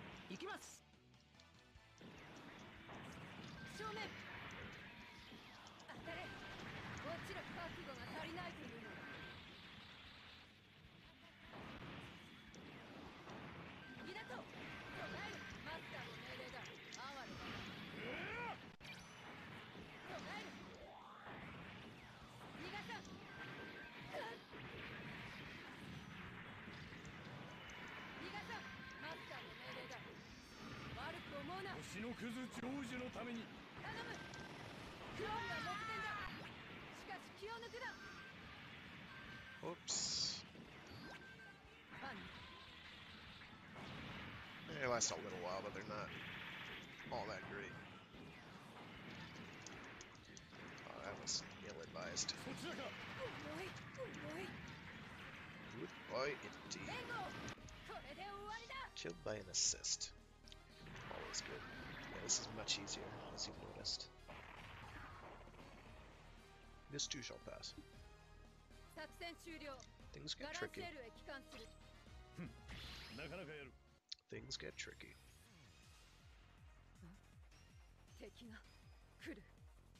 Here comes Shark.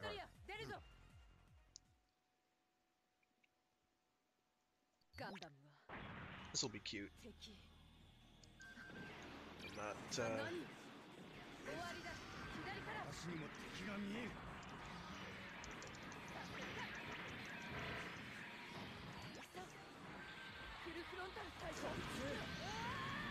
There's some cute little dialogue Easter eggs.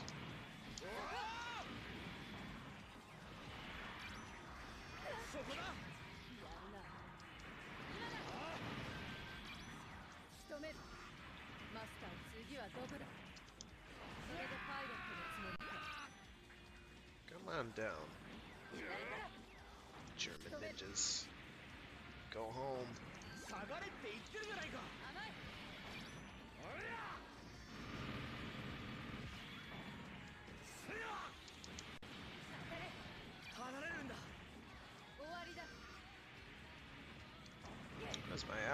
just hit. That is not so good.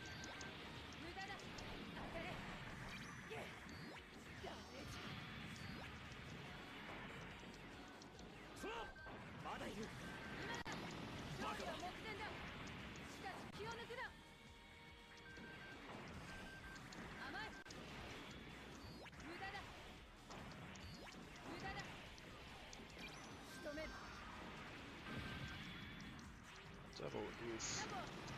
I need to keep away from him though. Because he's good in melee.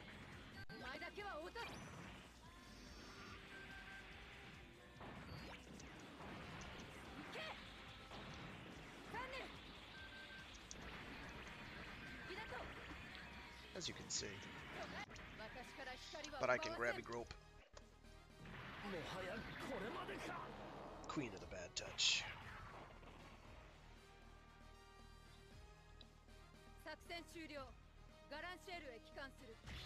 I'm not sure what the boss is here. Psycho Gundam's pretty dangerous, particularly for me, because I'm huge and a lot of what it's going to do is going to connect in full. So I pretty much have to abuse downing it as fast as possible. But yeah, I can transform too. These things that I forget so frequently.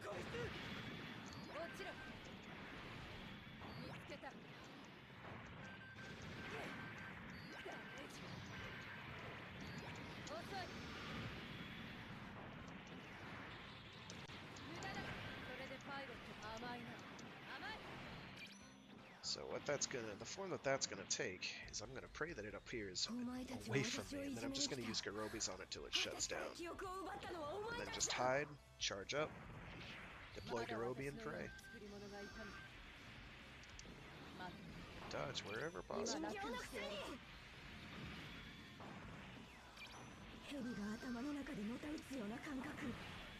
As you can see, it's actually working.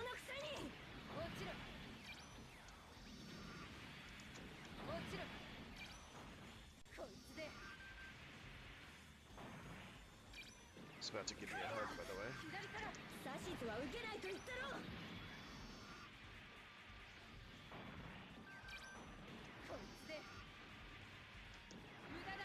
We're just gonna keep doing this.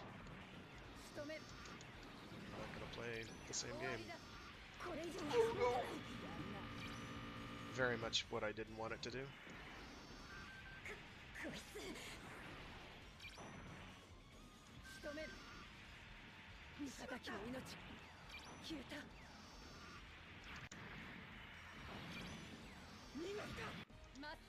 That went well.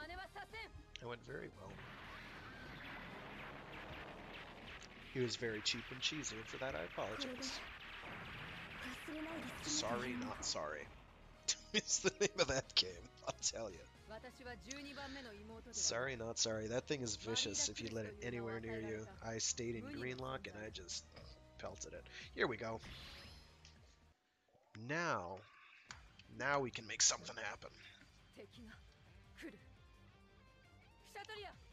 The EX route is what I'm looking for. It'll get me the EX boss as well.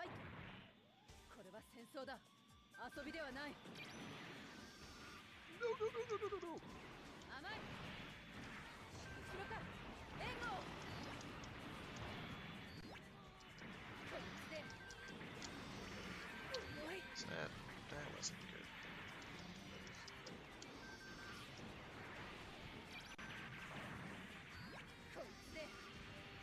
Terrain is not conducive to Garobi abuse, so I won't be doing that.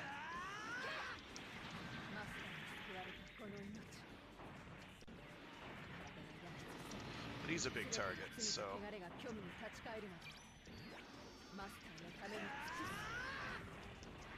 Oh.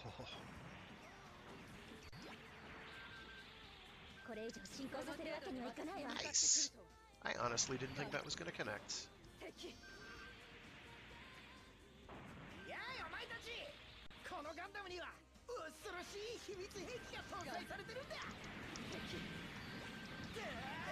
That's bad.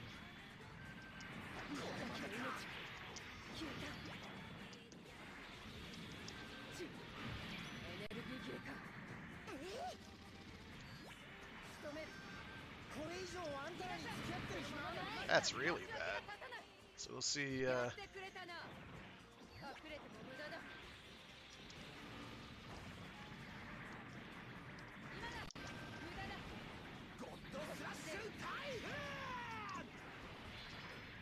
Don't do this. Oh my gosh, she's still kicking. Ah, Christ. That is mortifying. After I acted before like, oh yeah, I can handle the Alex, I know how to handle the Alex, it's okay. It's tricky, but she just did not care. Christina McKenzie was like, you're not taking me seriously, and I won't have it. Okay, that's okay. We're gonna pilot our giant weaponized bell pepper, and we're gonna win.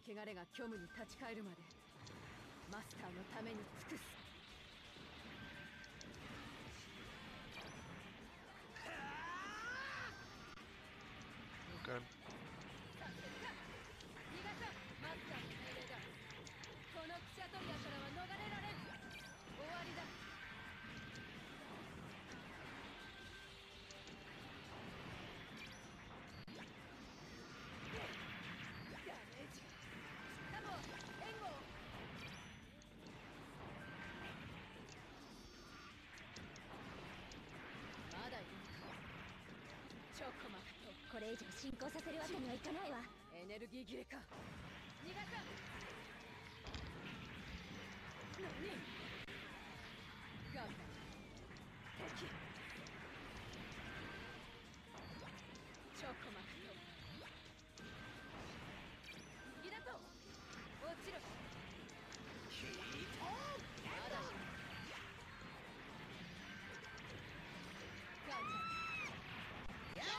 Louise.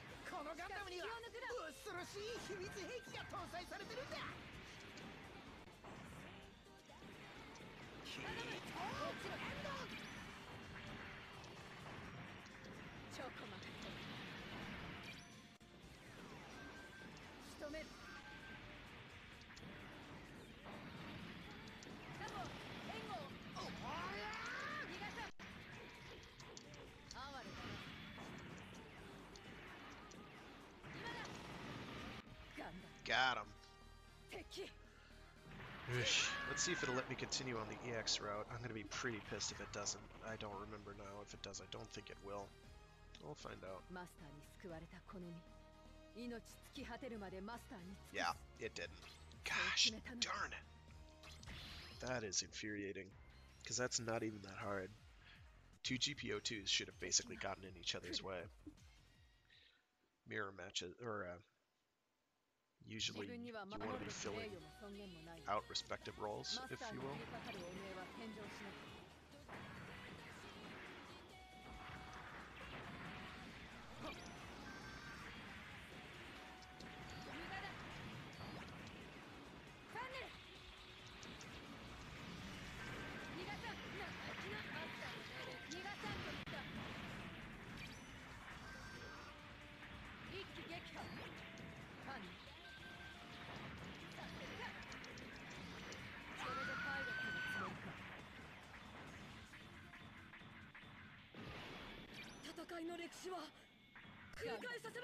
Turn a turn indeed.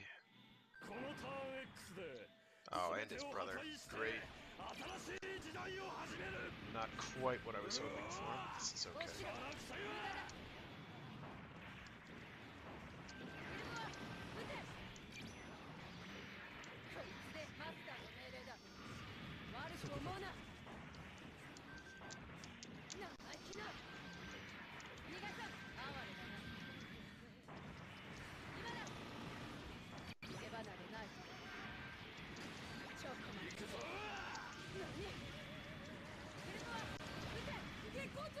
Don't care for your antics, sirs. Ugh. Two can play at the assist game, dude. Oh, yes, that funnel snipe. That's what I'm talking about. Let's Probably the better way to use them is before they get in position, because when they get in position, they're static. They don't keep moving to retarget. So that went pretty well. I think I'll probably do one more try. Oof, this one is hard. Because it is a somewhat roided version of a Cubole.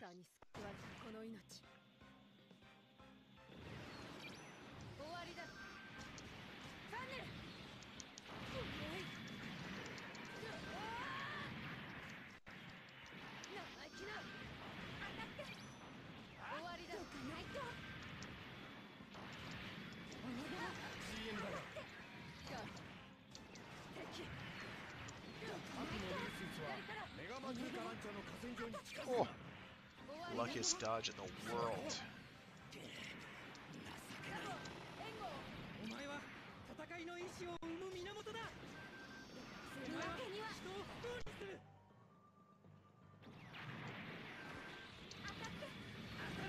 Uh-oh.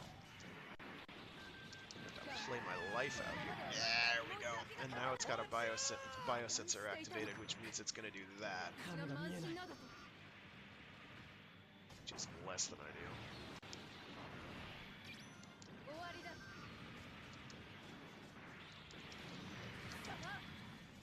Ally hit me there.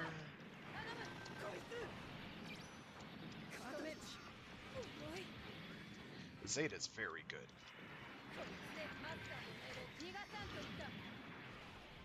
Much to my chagrin.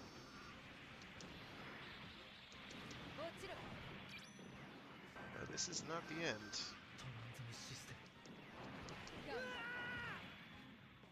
I still have to survive for that.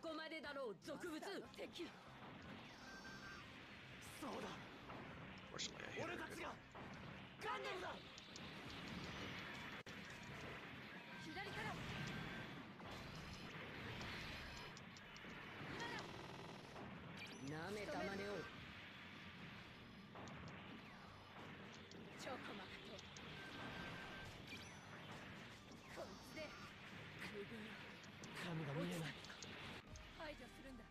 Was that one of mine?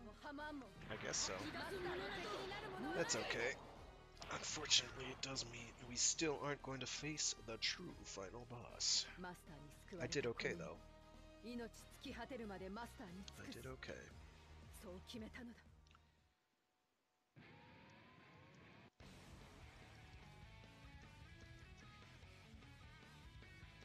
Yes, yes. Let's go.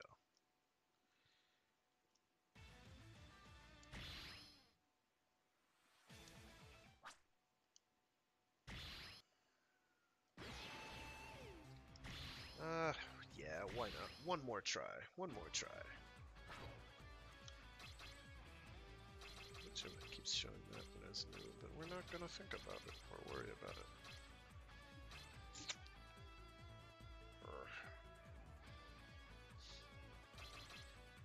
The double X is good, but it's not stupid broken. And right now, stupid broken is pretty much what I need to go for.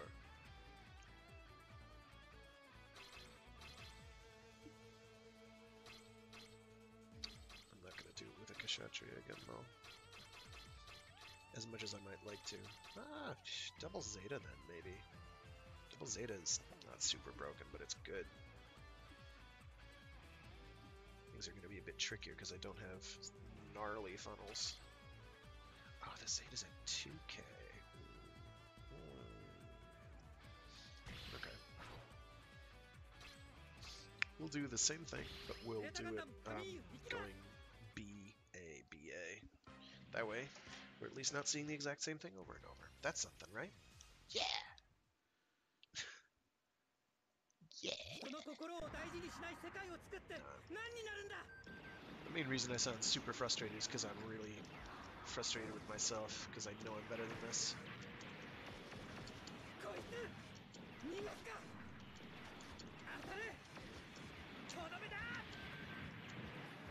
This is...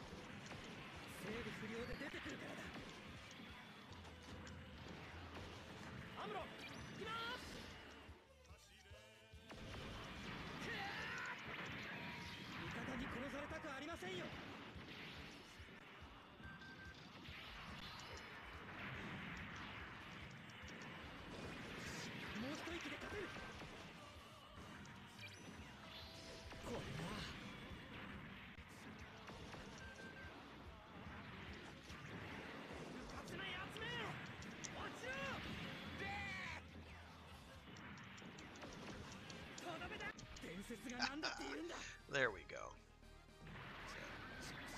I'm feeling it again. Zeta, it's pretty good, he said right before he's probably gonna die horribly. The other advantage I have is that if my ally dies, I go into biosensor mode, and that gives me super armor, which means I don't stagger easy, and I get a crazy strong sword attack. I can also go...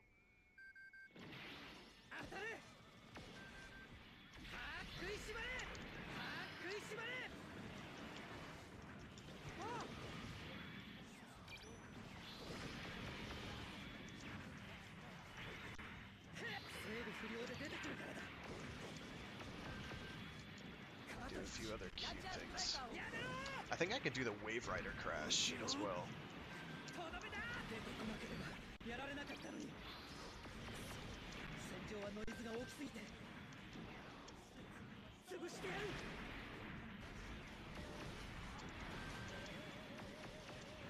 Ah! Black Tri-Star attack that dude.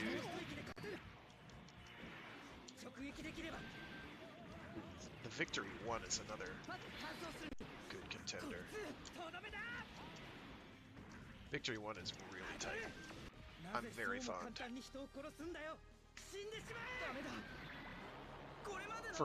It's another example of a really solid 1K low-cost unit. That used to be a thing. Is 1Ks were dangerous as hell. Like the gun tank, for all I crap on it, is very strong because it's got some great ranged options. Once you get close to it, it dies to melee because it has no melee counter. But it will just stay on the other side of the map and pelt at you.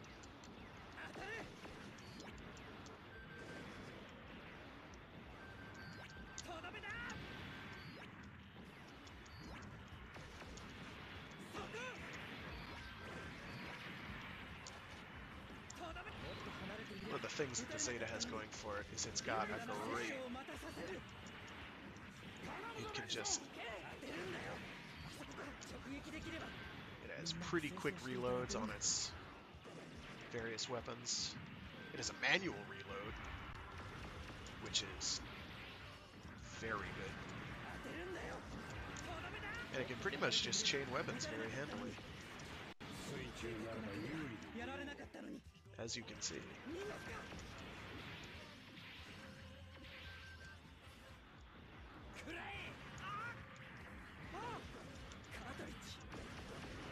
Oh. Don't have as much health as I've had on my previous lives, but...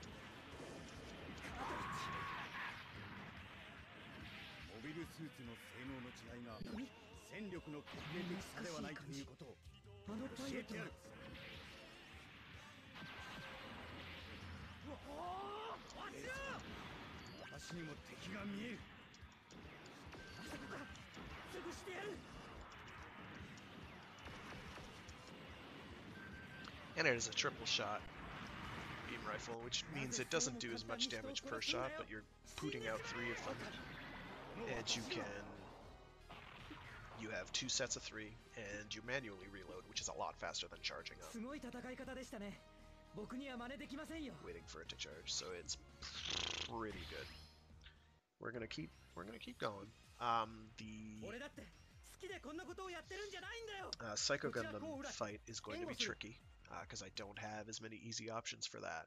So if it starts doing one of these fancy big ass beam attacks, I can't really shut it down.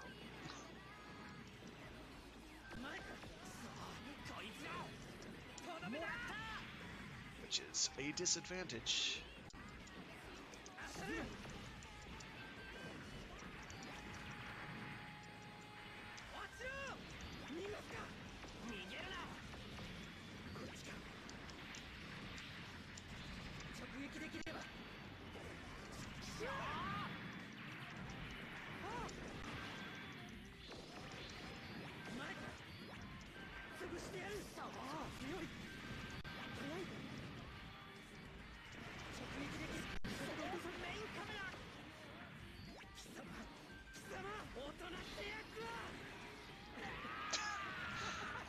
That right there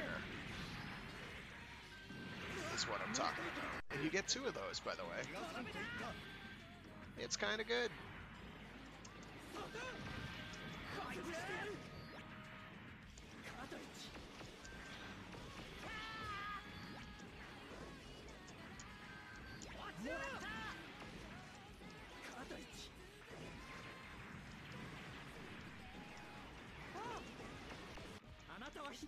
There we go. Get mad at that Char. He's being a meanie. Can never trust adults with anything. Yeah, this is going rather more smoothly than it had been going before, and that is good. Going smoothly is good. This is going to be somewhat trickier. Somewhat trickier.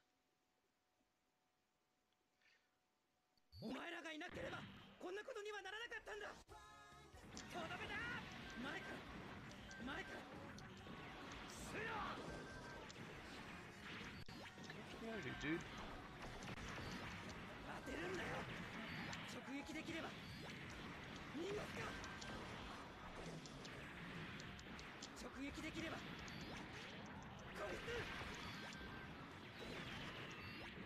Yeah, you can play a pretty masterful game of keep away.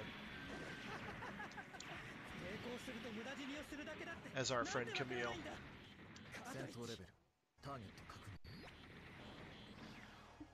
The difficulty is this part right here. Because, well, at least it's not the Epion.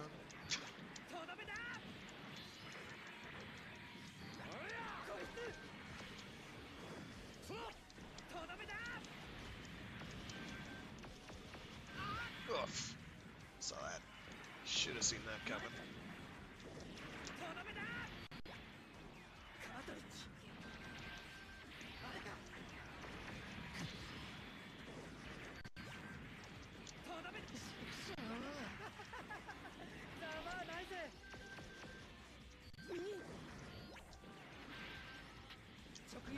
Oh no.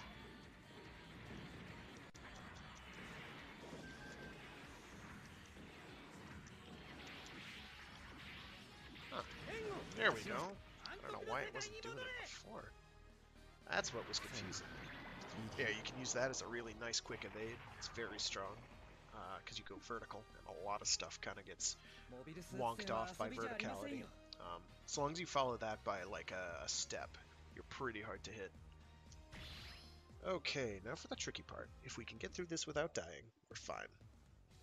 We can move on to our X missions, and we can just bang it out. I have confidence in myself.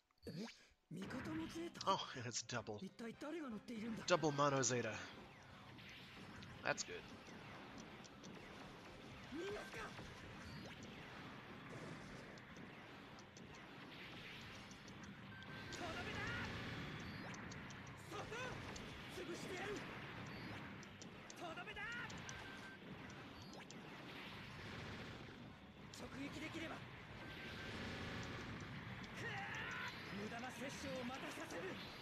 Other things worth noting about our friend Camille. She's over there, okay. I'm gonna have to use buildings. Because if I don't use buildings, I will die. Those are gonna give me the brief split seconds I need to survive. Oof.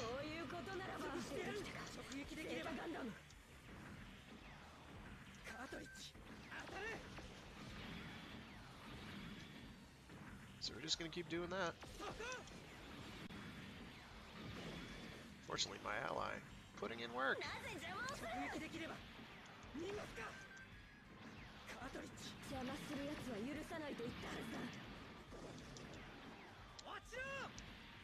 Oh, he lucked out of that. That should have, by all rights, killed me.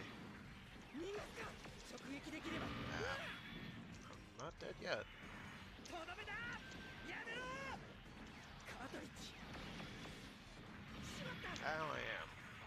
But my ally is going to get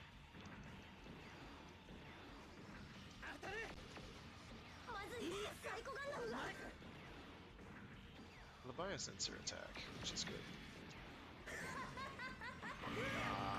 Bodied.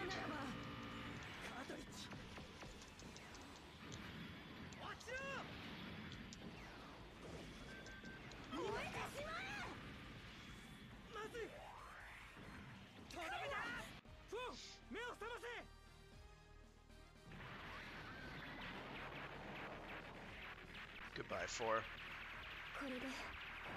You'll be missed.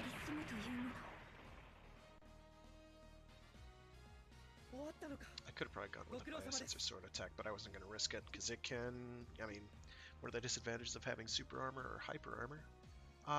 Did that not count? Oh no! That is truly unfortunate. Oh well. So I guess we're not going to see that today. Maybe next time. Maybe next time. Rats. I'll have to double check what the requirements are for getting the EX route. I think it might be not dying ever, although I thought I did as Kshatriya, but maybe I didn't.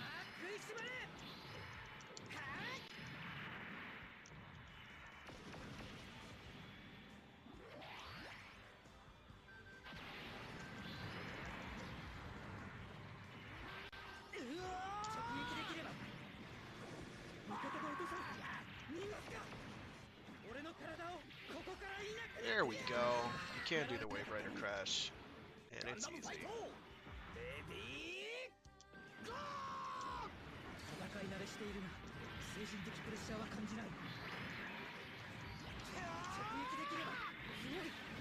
I should have dodged that.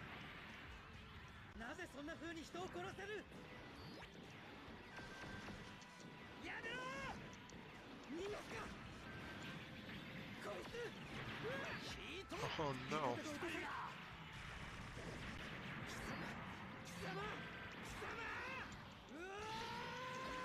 I'll not have it. Not in this house.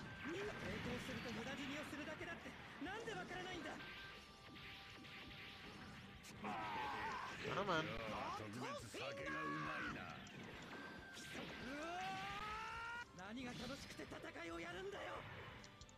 That's not good. That's not good. So, this is going to be a loss.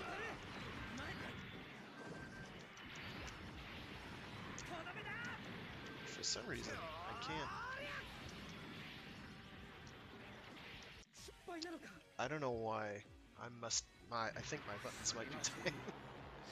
Which is bad. Because it's not letting me summon.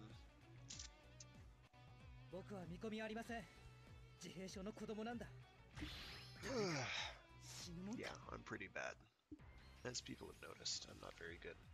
If these were actual people, they'd have dodged all of what I was doing, and nothing I could do to stop it. There would be nothing I could do to stop it.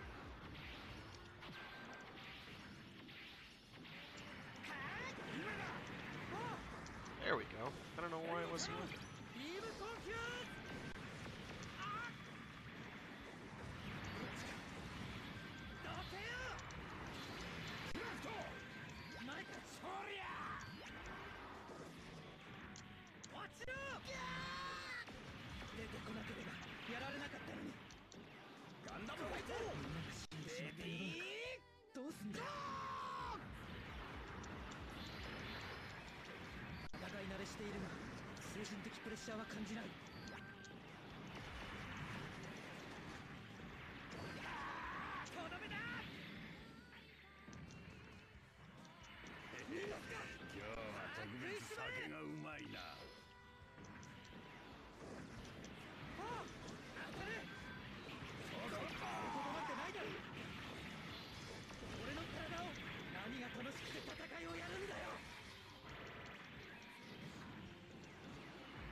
goodness, get away from him. There are two of them, and they can be pretty obnoxious. The Canfer, that is.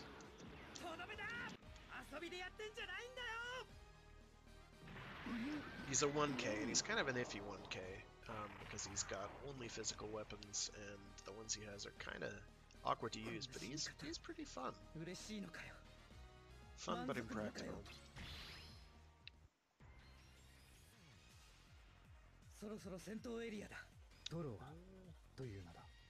More 1K harassment.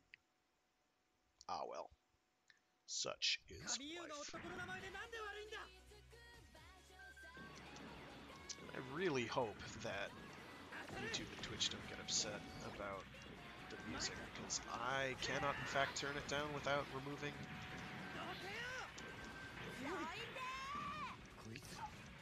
without muting the whole damn thing.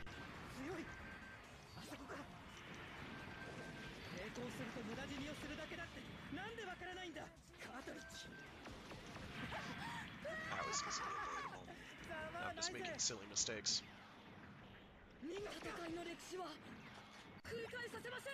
Uh-oh. Oh, this is... I thought I did the other one, not this one. Oh well.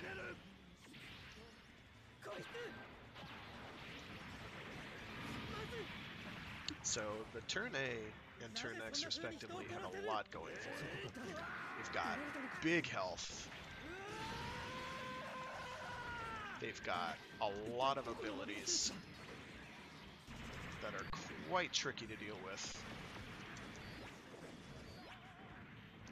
Mostly it's the health, honestly, that is most problematic, because they're just durable. They have great melee sets.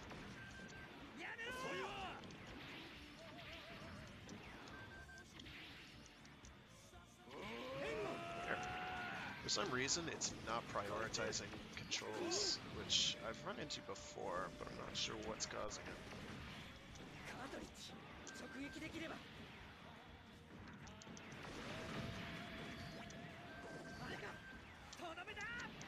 Oh, there we go. Very good.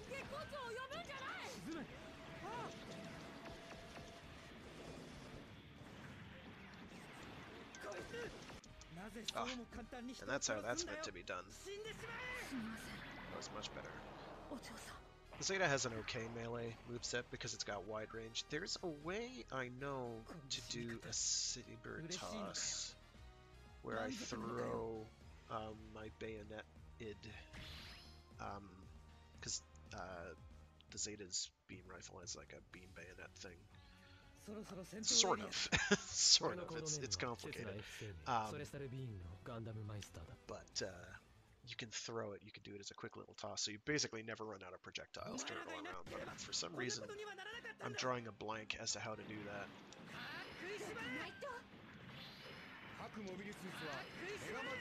Oh, that's bad. Why did you let yourself get hit by that? That was so easy to dodge.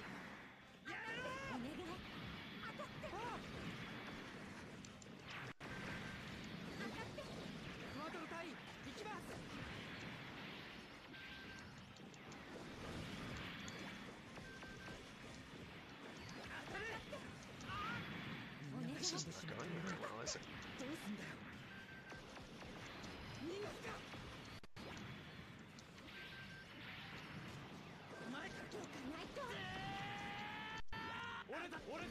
I'll just leave him to it. There we go.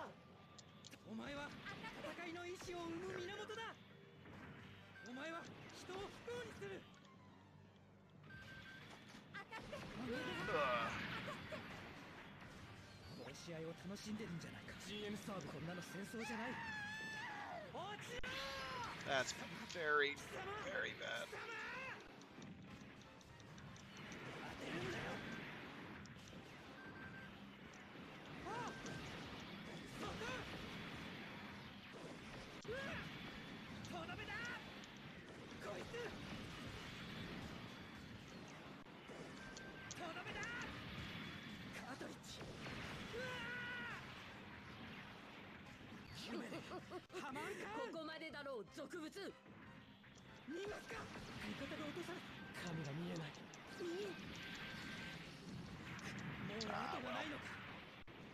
So now I just have to play keep away, so that my ally die. No, wait, no, I can't. My ally cannot die. Crap. It's okay. I can make this happen. No, I can't. No, I can't. Hayakushiki had my ass. There was nothing I could do about that. Other than not play badly, like I've been doing. It's been so long for me.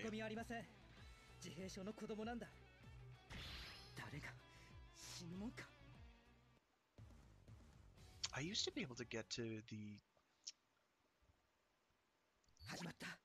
It just shows how friggin' out of practice I am right now. It's too bad.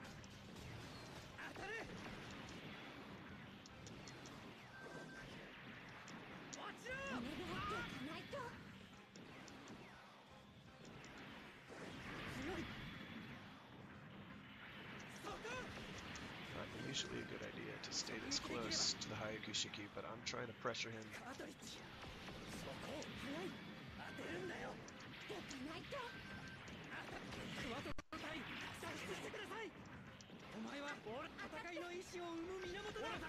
I shouldn't have done that. I should have just let him body her. I'll let him.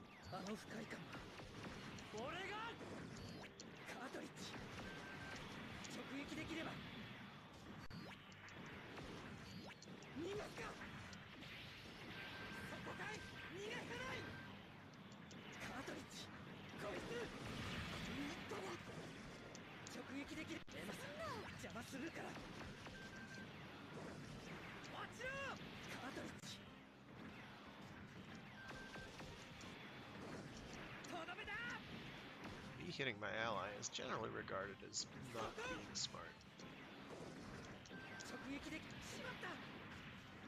Okay, so we're doing okay now.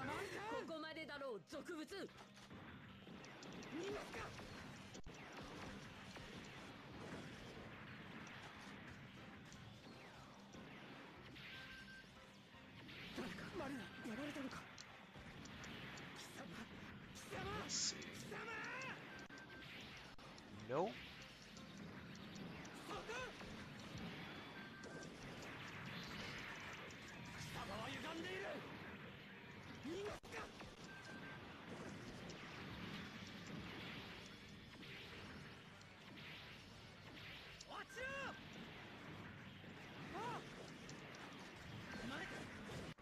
There we go.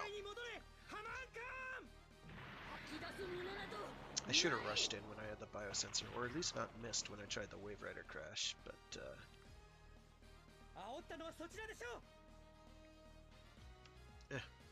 that could have been a lot better. That could have been such a great run.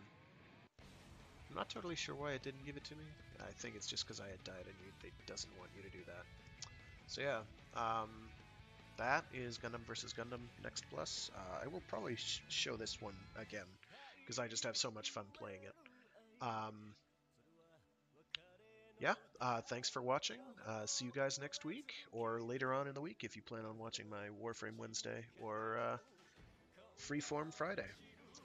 Thanks for tuning in. Have a great day.